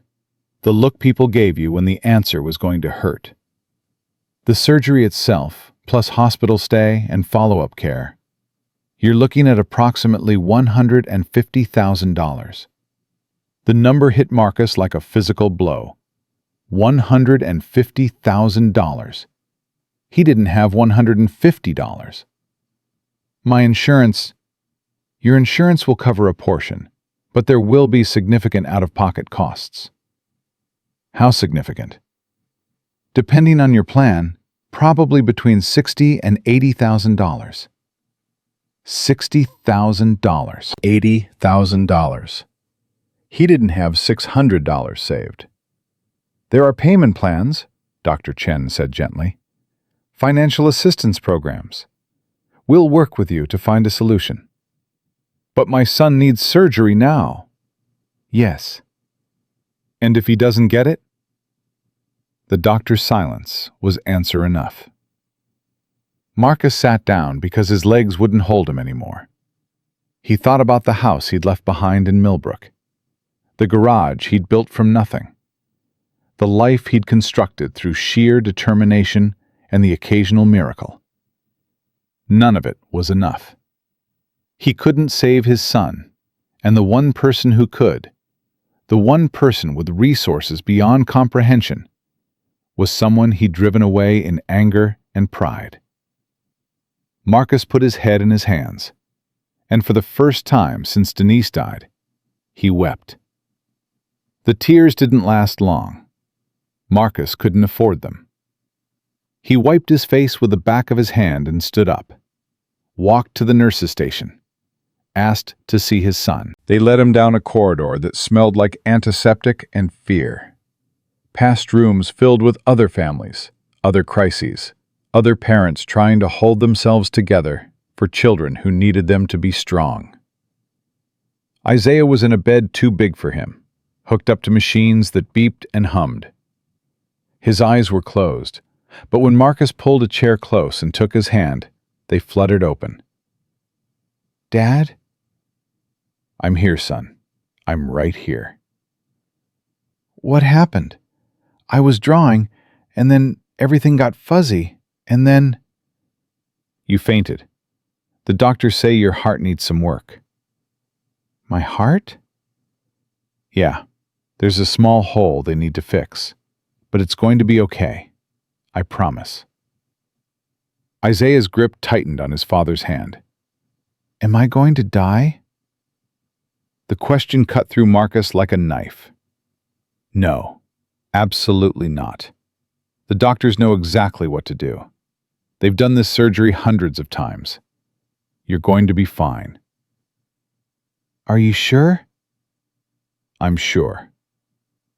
He wasn't sure. He wasn't sure of anything except that he would sell everything he owned, beg on street corners, rob a bank if he had to, whatever it took to save his son's life. "Dad?" "Yeah?" "I'm scared." Marcus leaned forward and kissed Isaiah's forehead. "I know, son, but you're the bravest person I know. You got your mama's courage. Remember what she used to say? Fear is just excitement that hasn't found its purpose yet." That's right. And your purpose right now is to rest, get better, and let the doctors do their job. Can you do that? Isaiah nodded slowly. "Will you stay with me?" "I'm not going anywhere. Not ever." The boy's eyes drifted closed again, exhaustion pulling him back into sleep. Marcus sat there holding his hand, watching the monitors track each heartbeat, each breath, each precious second of his son's life. And he started making plans. The next morning, Marcus called everyone he could think of. The bank that held his mortgage. They couldn't help. Credit card companies declined. The church in Millbrook. They offered prayers and $100 they couldn't really spare. He called his father, who lived on Social Security in a one-bedroom apartment in Detroit. "How much do you need?" his father asked. "More than you have." "Tell me anyway." 60,000, maybe more. Silence on the other end. "I've got about 3,000 saved," his father said finally. "It's yours, whatever you need." "Dad, I can't take your savings." "That's my grandson. You take whatever I can give." "Thank you. Is there anyone else? Anyone who might be able to help?" Marcus thought about Alexandra. $3 billion. The ability to write a check that would make this entire nightmare disappear. "No," he said. "There's no one." "You sure about that?" "I'm sure." He hung up and stared at the wall. Pride. Denise used to call it that. His stubborn, stupid pride that wouldn't let him accept help, even when he was drowning. But this was different. Alexandra had lied to him, manipulated him, made his son love her under false pretenses. He couldn't go back to her. He wouldn't. The hospital's financial counselor was a kind woman named Patricia, who'd clearly had this conversation 1,000 times before. "Mr. Williams, I want you to understand your options. There are payment plans available, hardship programs, charitable foundations that help families in situations like yours. How long do those take to process? Some can be approved within a few weeks. Others take months. My son needs surgery within 2 weeks." Patricia's face softened with sympathy. "I understand. Let me see what I can do to expedite things. But Marcus, may I call you Marcus?" "Yes." "I have to be honest with you. Even with assistance programs, you're likely looking at significant out-of-pocket costs. Is there anyone, family, friends, anyone, who might be able to help?" Marcus thought about the woman who'd spent 6 weeks pretending to be something she wasn't. The woman who'd made him believe in love again. The woman he'd thrown out of his life with words designed to wound. "No," he said. "There's no one." But even as he said it, he knew it was a lie. The days blurred together. Marcus slept in a chair beside Isaiah's bed, surviving on vending machine coffee and whatever food the nurses took pity on him and brought. He watched his son's monitors like they held the meaning of life. He talked to doctors who used words he didn't understand and quoted numbers that made his head spin. Isaiah was stable but weak. The surgery couldn't wait much longer, and the money still wasn't there. On the 5th day, Marcus hit bottom. He was in the hospital chapel, not praying, just sitting, trying to find some quiet in the chaos, when his phone buzzed. A text from a number he didn't recognize. "I know about Isaiah. I'm coming." His blood went cold. He didn't need to ask who it was. She was already there when he got back to the waiting room. Alexandra stood by the window, looking nothing like the glamorous billionaire in Watson's photographs. She wore simple clothes, jeans, a sweater, no jewelry. Her hair was pulled back. Her face was pale and drawn, like she hadn't slept in days, like she'd been worried about someone else's child. "How did you know?" Marcus's voice came out harder than he intended. She turned to face him. "I never stopped watching. I have resources. When Isaiah's name appeared in hospital records, I got on a plane within the hour." "You've been tracking us?" "Yes." That's insane. That's stalking." "Maybe, but I couldn't just disappear from your lives and pretend I didn't care. I couldn't stop caring, Marcus, no matter how much you wanted me to." "I told you to stay away." "And I tried. For 3 months I tried. But when I found out about Isaiah..." Her voice cracked. "How is he?" Marcus wanted to stay angry, wanted to throw her out again, protect himself and his son from this woman who'd already hurt them so badly. But the fight had gone out of him. "He needs surgery. A hole in his heart. Congenital defect they never caught." "I know. I've already spoken with the hospital." "You what?" "I've arranged for the best pediatric cardiologist in the state to consult on his case. Dr. Rebecca Martinez. She's flying in tomorrow morning." Marcus stared at her. "You arranged... How?" "I made some calls, pulled some strings." Alexandra took a step closer. "Marcus, I know you hate me. I know I destroyed any trust we had. But this isn't about us. This is about Isaiah. And I will do whatever it takes, spend whatever amount, call in whatever favors, to make sure that boy survives." "Why?" "Because I love him.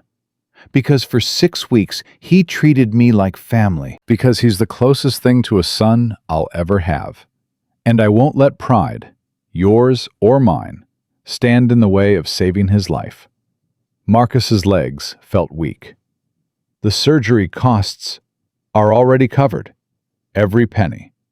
The hospital has been notified that all expenses will be paid through an anonymous foundation." "Anonymous?" I didn't want you to feel obligated. Didn't want Isaiah to know.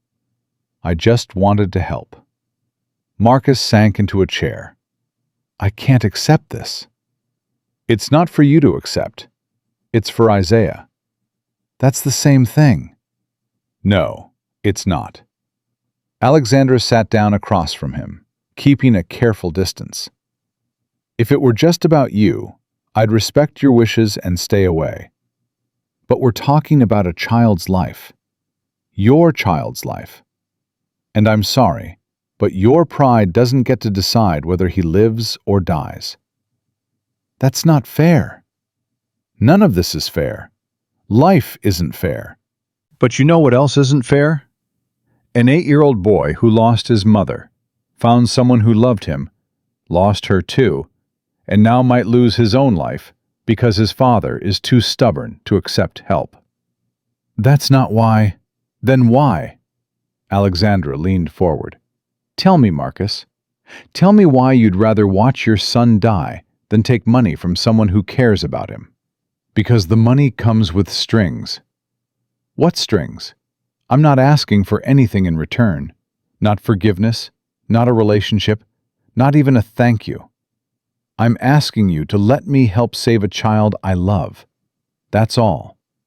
And when it's over, what then? You just disappear? If that's what you want. Is it what you want? The question hung in the air. Alexandra's eyes glistened. No, it's not what I want. I want to be part of Isaiah's life.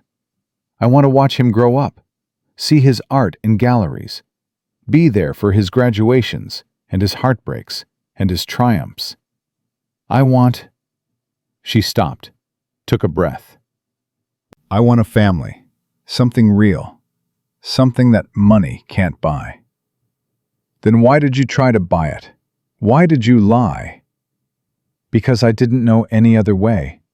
My whole life, money has been the only language I know, the only tool I had. I didn't understand that some things, the most important things, can't be purchased or negotiated or acquired. They can only be earned. And you think showing up here, throwing money at our problems, that earns something? No, I think it gives Isaiah a chance to live. Everything else? That's up to you. Marcus closed his eyes. He thought about Denise, about the promises she'd made him keep, about the woman she would have wanted him to become. Don't let grief make you hard. Stay soft. Stay open. Find love again. I have conditions, he said finally. Alexandra's head snapped up. Anything. The money is for Isaiah. Only Isaiah.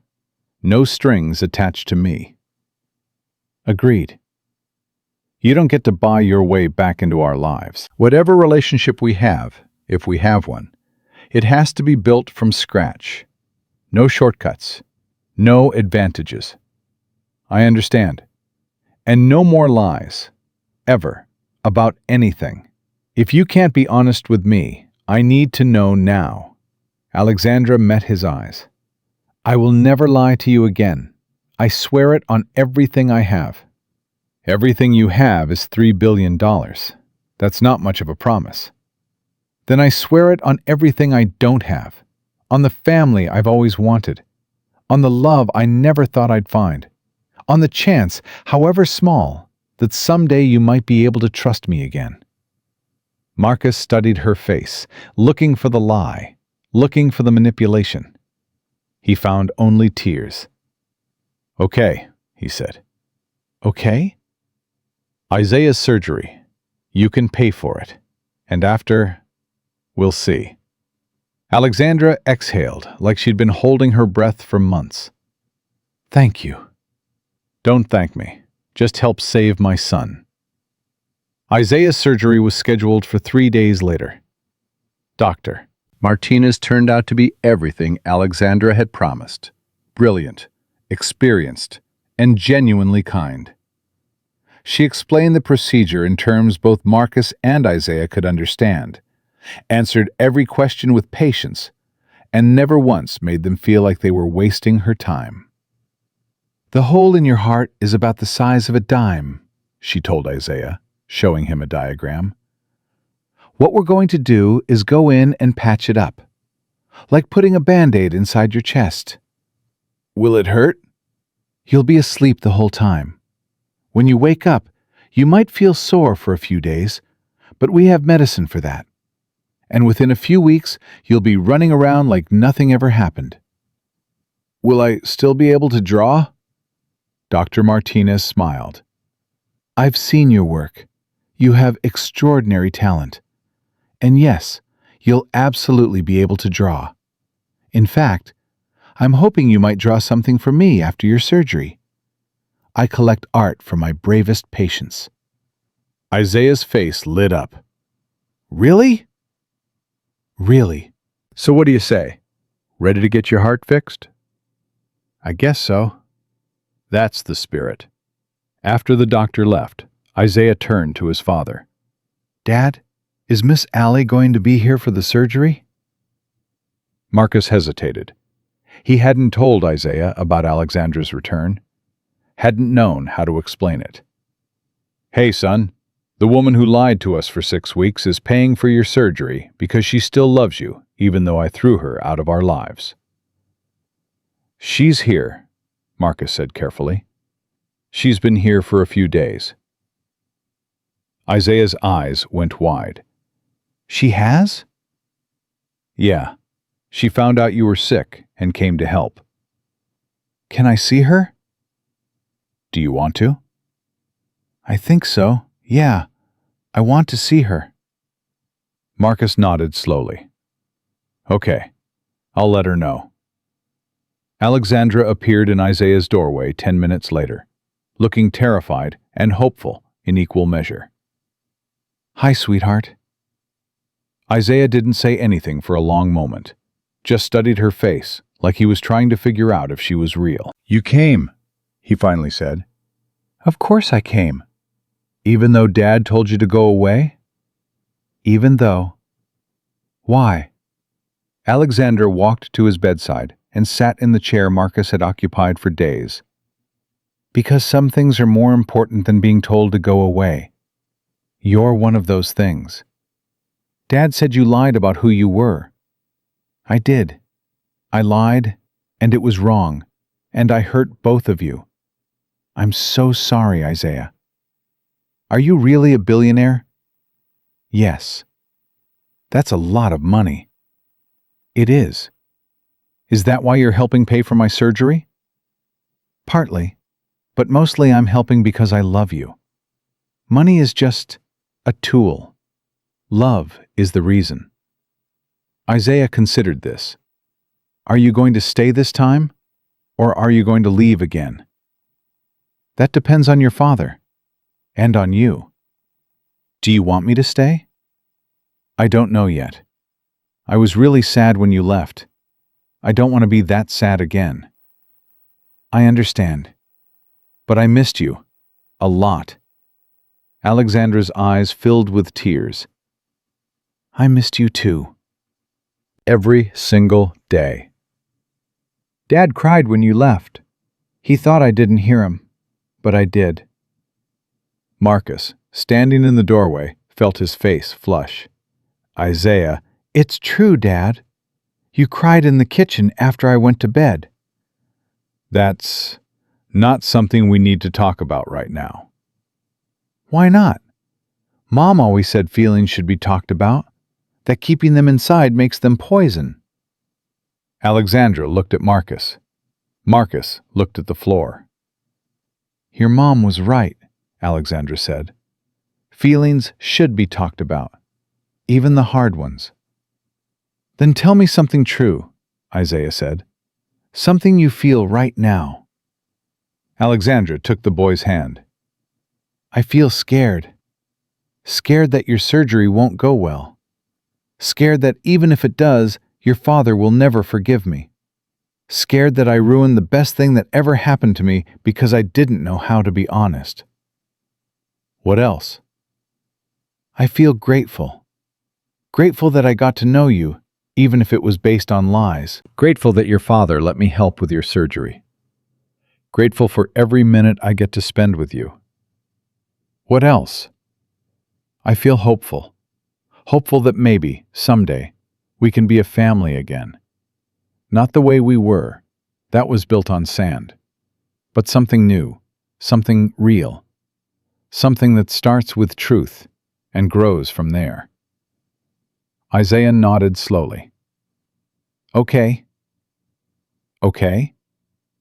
You can stay. For now. But you have to promise not to lie anymore. About anything.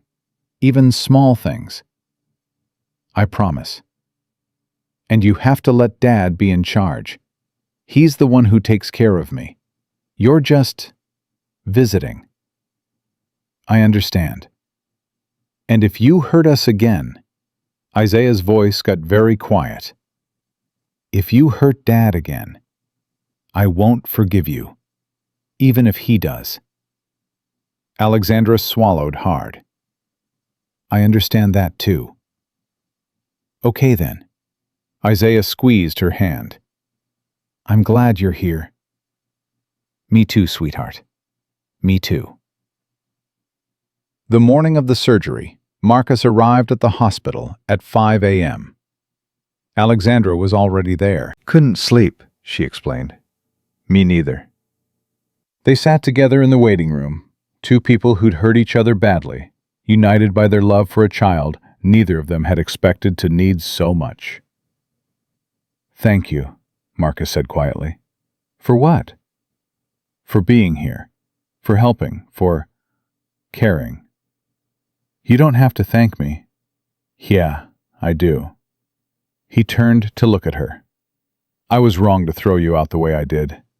The things I said, I was hurt and angry, and I wanted you to hurt too. That wasn't fair. You had every right to be angry. Maybe. But I didn't have the right to be cruel. My wife used to tell me that anger was just fear dressed up in armor. I think I was afraid. Of what? Of feeling something again. Of loving someone and losing them. Of letting Isaiah love someone who might leave. He paused. Of being wrong about you. Wrong how? I told myself you were just playing games. Rich woman entertaining herself with poor people's lives. But that's not what it was, is it? No, it wasn't. Then what was it? Alexandra was quiet for a long moment. It was a woman who had everything except what mattered. Meeting people who had almost nothing except everything that mattered.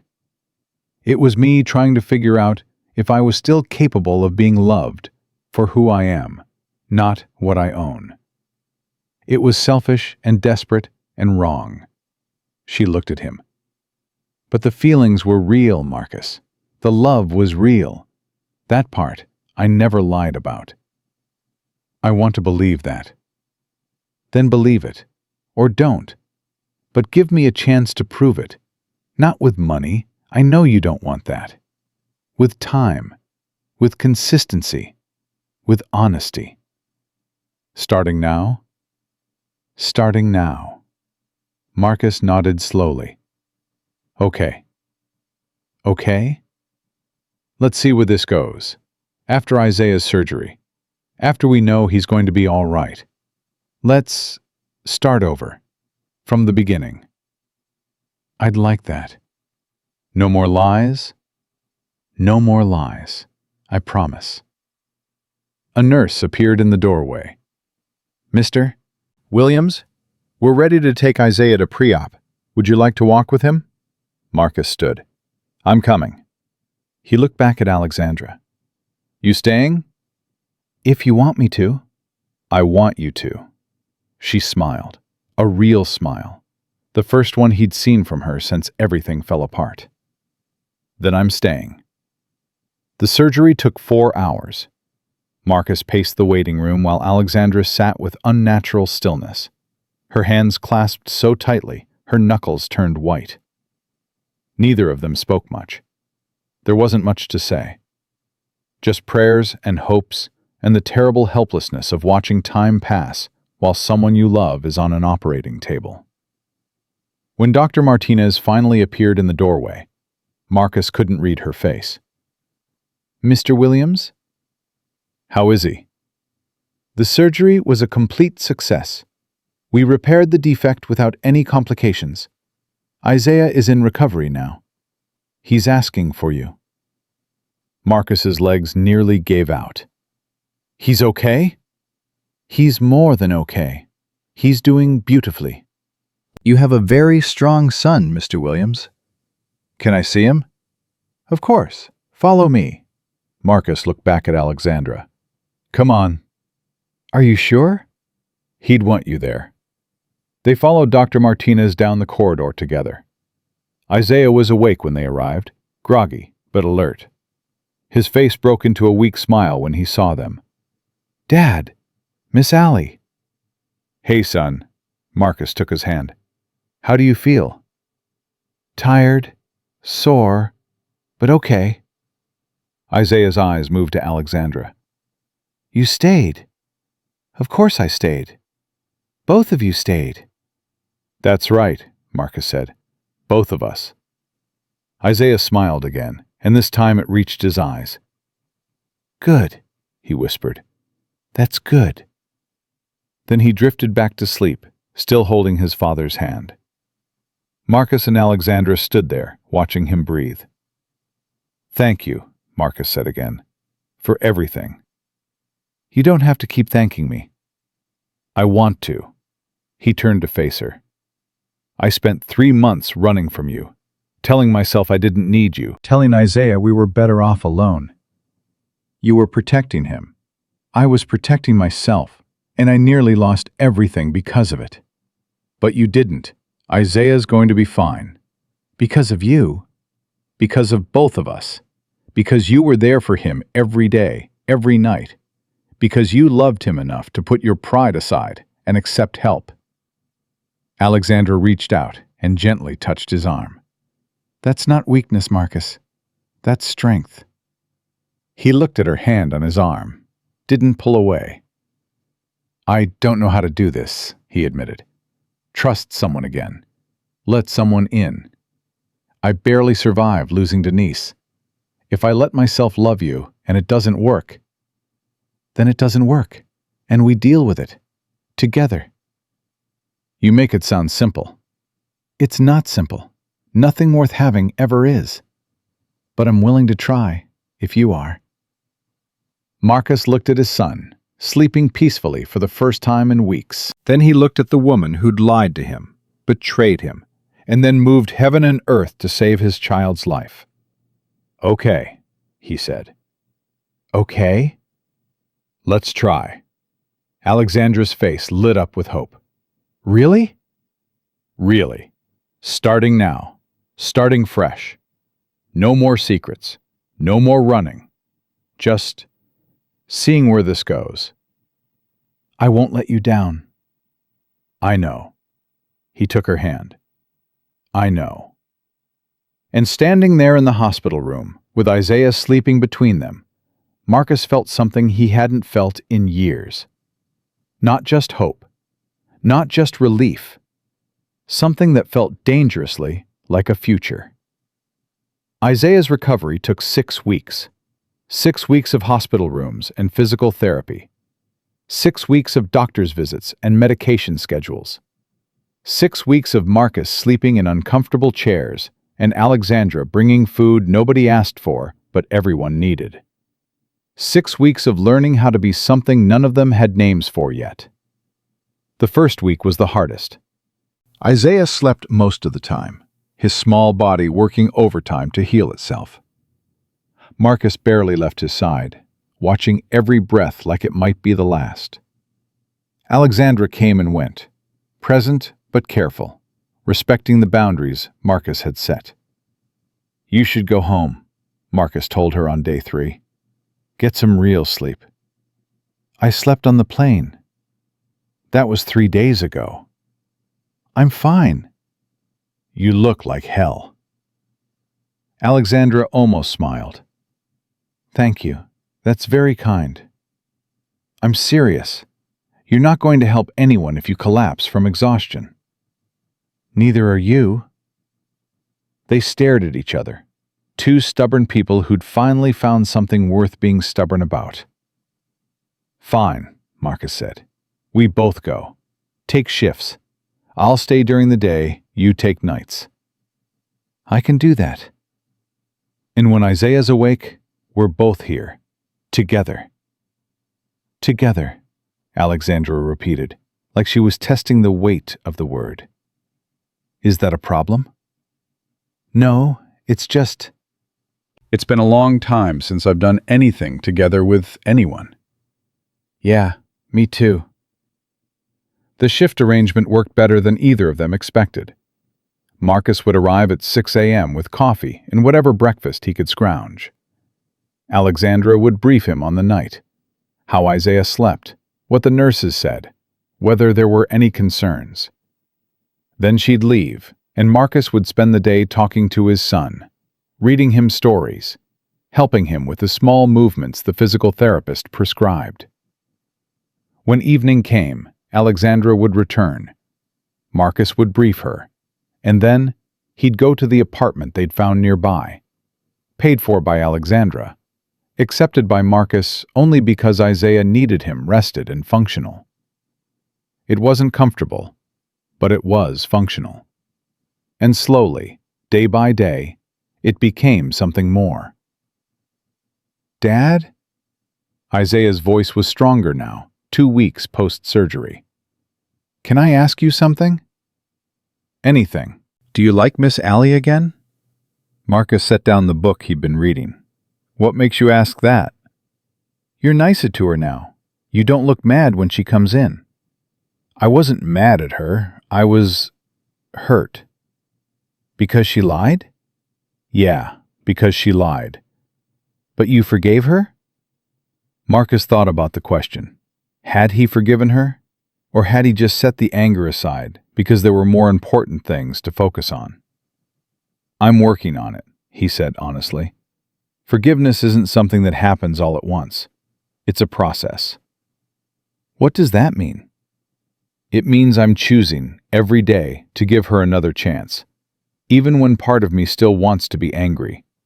Even when I'm scared she'll hurt us again. Why would you do that if you're scared? Because your mother taught me that love is worth the risk. And because... He paused. Because I think Miss Allie might be worth the risk too. Isaiah smiled. I think so too. Yeah? Yeah, she stayed, Dad. Even when you told her to leave. Even when you were mean to her. She stayed because she loves us. When did you get so smart? I've always been smart. You're just now catching up. Marcus laughed. A real laugh. The first one in weeks. I guess I am.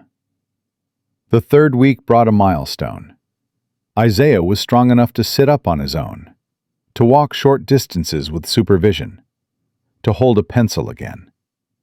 Alexandra arrived that evening with a gift, a professional-grade sketchbook and a set of drawing pencils that Marcus recognized as expensive, even though the price tags had been removed.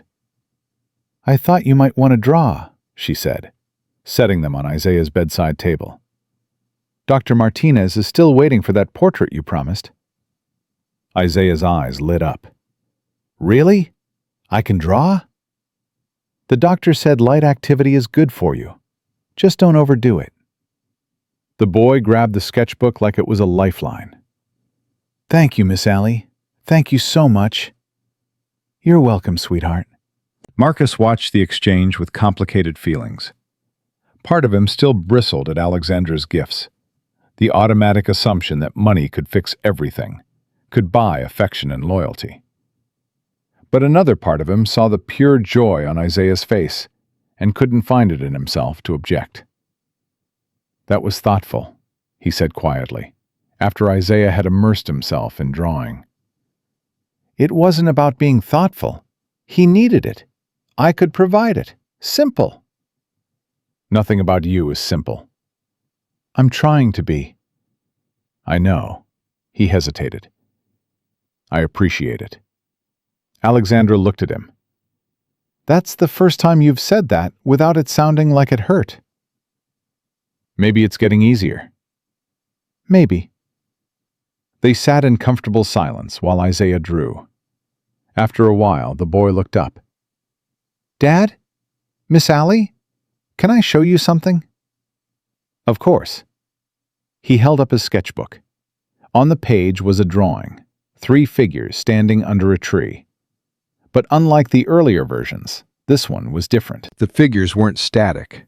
They were moving, reaching toward each other, connected by invisible lines that somehow made the whole image feel alive. It's us, Isaiah said, but better. The way we could be. Marcus stared at the drawing. His son had captured something he couldn't quite name. Not just people, but the space between them. The possibility. It's beautiful, Alexandra whispered. Do you really think so? I think it's the best thing you've ever made. Isaiah beamed. I want to give it to you, both of you, so you remember what we're working toward. Marcus took the drawing carefully, like it was made of glass. Thank you, son. This means more than you know. I know how much it means, Dad. That's why I made it. By the 4th week, Isaiah was ready to leave the hospital. The doctors cleared him for discharge with a long list of instructions. Medications to take, activities to avoid, warning signs to watch for. Marcus listened and nodded, and tried not to feel overwhelmed by the responsibility of keeping his son alive. Where are we going? Isaiah asked as Marcus packed up their belongings. Back to the apartment, just until you're strong enough to travel. And then? Then we go home. Which home? The new one or the old one? Marcus paused. He hadn't thought about that. They'd left Millbrook in a hurry, running from Alexandra and everything she represented. But now... I don't know, he admitted. What do you think? I liked Millbrook. I liked our house. I liked Mrs. Patterson and the garage and my school. But we left all that behind. We could go back. It's not that simple. Why not? Before Marcus could answer, Alexandra appeared in the doorway. The car's ready whenever you are. Isaiah turned to her. Miss Allie, where are you going after this? What do you mean? After I'm better. Are you going back to New York? Alexander glanced at Marcus, uncertain how to answer. I haven't decided yet. You should come to Millbrook with us. Isaiah, Marcus started. Why not? She helped save my life. She stayed when she didn't have to. She's part of our family now, isn't she? The question hung in the air. Marcus looked at Alexandra. Alexandra looked at Marcus. Is she? Isaiah pressed. Is she part of our family? Marcus took a deep breath. I think we're still figuring that out. Then figure it out faster. I almost died, Dad. Life is too short to figure things out slow. Out of the mouths of babes, Marcus thought. He's got a point, Alexandra said quietly. He usually does. So, what do you want to do? Marcus looked at his son. 8 years old, going on 80. Wiser than any child had a right to be. Then he looked at Alexandra, the woman who'd lied to him, hurt him, and then moved mountains to save his boy. I want to try, he said, for real this time, not just tolerating each other for Isaiah's sake, actually trying to build something. What kind of something? I don't know yet, but I'd like to find out. Alexandra's eyes filled with tears. I'd like that too. Okay then. Okay, Isaiah grinned. Finally, can we go home now? They went back to Millbrook. Not right away. Isaiah needed another 2 weeks of recovery before he was cleared to travel. But eventually, on a crisp autumn morning that reminded Marcus of the day everything had started, they loaded their belongings into a rented SUV and made the drive back to the town they'd fled 3 months earlier. Mrs. Patterson was waiting on her porch when they pulled into the driveway. "Lord have mercy," she said, hurrying down the steps. "You're back! You're finally back!" She hugged Isaiah first, then Marcus, then, to everyone's surprise, Alexandra. "And who is this?" "This is Ali," Marcus said. "She's a friend." "A friend?" Mrs. Patterson looked Alexandra up and down with a shrewd assessment of a woman who'd lived long enough to see through most nonsense. "Mm-hmm. Welcome to Maple Street, Allie. I hope you like casseroles." "I love casseroles," Alexandra said, and somehow it sounded like the truth. The house was exactly as they'd left it, dusty but intact. The furniture covered with sheets that Mrs. Patterson had apparently draped over everything after they left. The garage sitting quiet behind the house, waiting to be filled with work again. "Home," Isaiah said, walking through the front door. "It still smells the same." "Smells like what?" "Like us." Marcus didn't know what to say to that, so he just nodded. Alexandra stood in the doorway, uncertain. "Should I go find a hotel?" "No." The word came out before Marcus fully decided to say it. "You should stay. We've got a guest room. It's not fancy, but it's yours if you want it." "Are you sure?" "I'm sure." She smiled, that real smile he'd first seen in the hospital. The one that made her look like a completely different person than the polished CEO in Watson's photographs. "Thank you, Marcus." "Don't thank me yet. You haven't seen the guest room."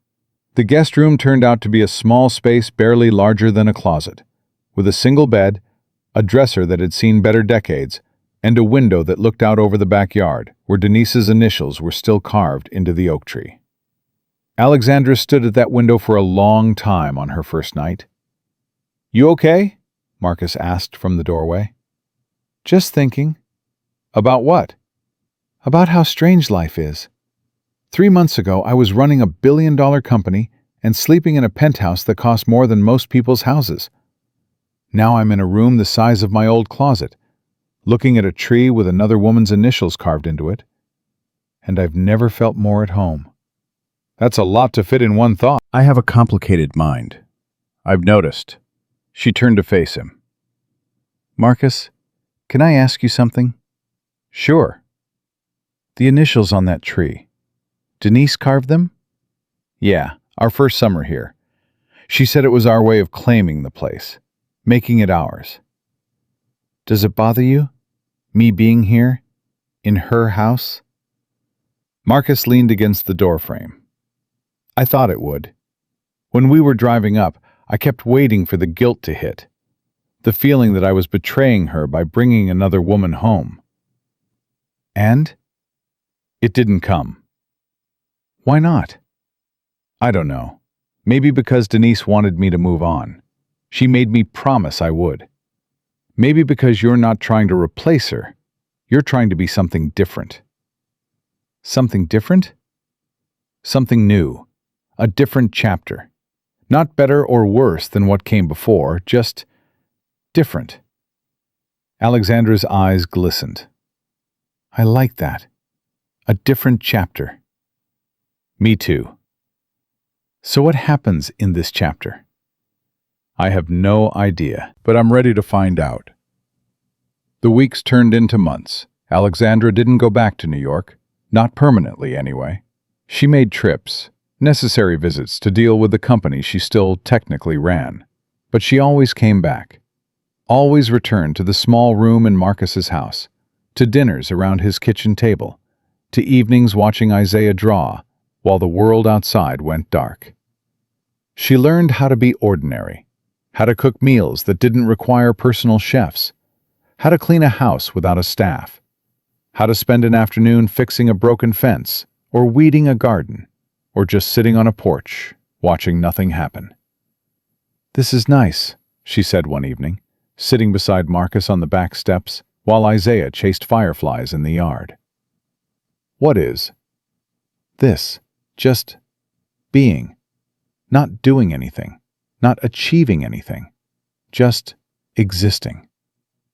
Welcome to small-town life. I never understood the appeal before. Everything I knew was about accomplishment, building things, acquiring things, winning. And now? Now I think I was just running, building walls of achievement so I wouldn't have to face how empty everything felt inside. That's pretty deep. I've had a lot of time to think. What else have you been thinking about? She looked at him. You, Isaiah, what this could become if we let it. And what do you think it could become? I don't know. Something real, something lasting, something worth the risk. Marcus reached over and took her hand. It was the first time he'd initiated physical contact since everything had fallen apart. I'd like that, he said. Yeah? Yeah. They sat there holding hands, while Isaiah's laughter echoed across the yard. And for the first time in a very long time, Marcus felt like the future might actually be worth looking forward to. Christmas came before any of them were ready for it. Mrs. Patterson insisted on hosting dinner at her house. You think I'm going to let that boy's first Christmas after heart surgery happen in a kitchen that doesn't have enough counter space? Not on my watch. The meal was everything Marcus remembered from childhood. Ham and sweet potatoes and green beans, cooked until they were soft enough to melt. Mrs. Patterson's famous pecan pie. Enough food to feed twice their number. Isaiah ate until he couldn't move, then retreated to the couch to work on a new drawing.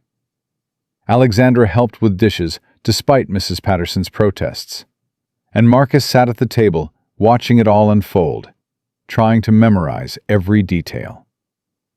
You look happy, Mrs. Patterson said, settling into the chair beside him. I think I am. Good. It's about time. What do you mean? I mean, you've been carrying that boy and that grief like they were the same weight. But they're not, Marcus. Your son is a gift. Your grief is a burden, one you're allowed to set down. It's not that easy. I know, but you don't have to do it alone anymore. She nodded toward Alexandra, who was laughing at something Isaiah had said from the other room. She's good, Marcus. Not perfect. Lord knows I had my doubts when I heard the whole story. But good where it counts. You think so? I know so. I've been watching her for months. The way she looks at that boy, the way she looks at you. That's not someone playing a role. That's someone who found what she was looking for and is terrified of losing it. She did lie to us. She did. And you've made her work for forgiveness. That's right and proper. But at some point, you've got to decide, is she worth keeping, or are you going to hold that mistake over her head forever? Marcus didn't answer. He didn't have to. New Year's Eve brought snow, fat, lazy flakes that transformed Millbrook into a postcard. Isaiah pressed his nose against the window and begged to go outside until Marcus finally relented. Bundle up. And no running. Your heart's still healing. I know, Dad. I know. They built a snowman in the backyard. Marcus and Isaiah and Alexandra working together, arguing about the proper ratio of body to head, debating whether a carrot nose was traditional or cliché. Mom always used a button for the nose, Isaiah said. Then we'll use a button, Alexandra replied without hesitation.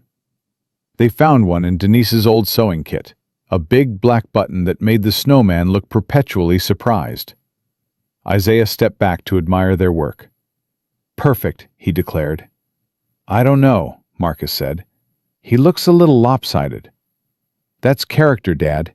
Mrs. Patterson says everything good has character. Mrs. Patterson says a lot of things. She's usually right. Marcus couldn't argue with that. As darkness fell, they went inside to warm up with hot chocolate. Isaiah fell asleep on the couch before midnight, worn out from the day's activities. Marcus carried him to bed while Alexandra cleaned up the mugs and marshmallow debris. When he came back downstairs, she was standing by the window, watching the snow fall. "He's getting stronger every day," she said. "Yeah, he is."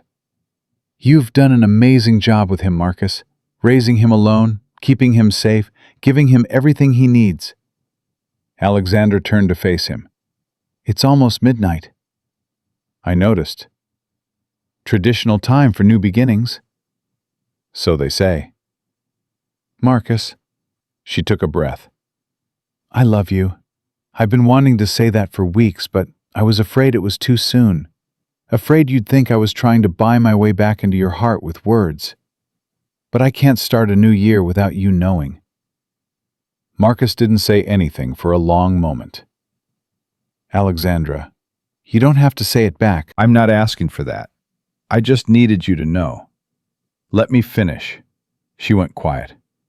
"I've been in love with you since before I knew who you really were," Marcus said. "I fell in love with Allie Mitchell, the woman who cared about my son's drawings, who didn't flinch at my terrible coffee, who looked at our small life like it was worth something. And I hated myself for that after the truth came out. Hated that I'd given my heart to someone who wasn't real." "Marcus." "But here's the thing. Allie Mitchell wasn't fake. She was just incomplete. A version of you without the baggage, without the billions, without the history that made you afraid to be yourself." He stepped closer.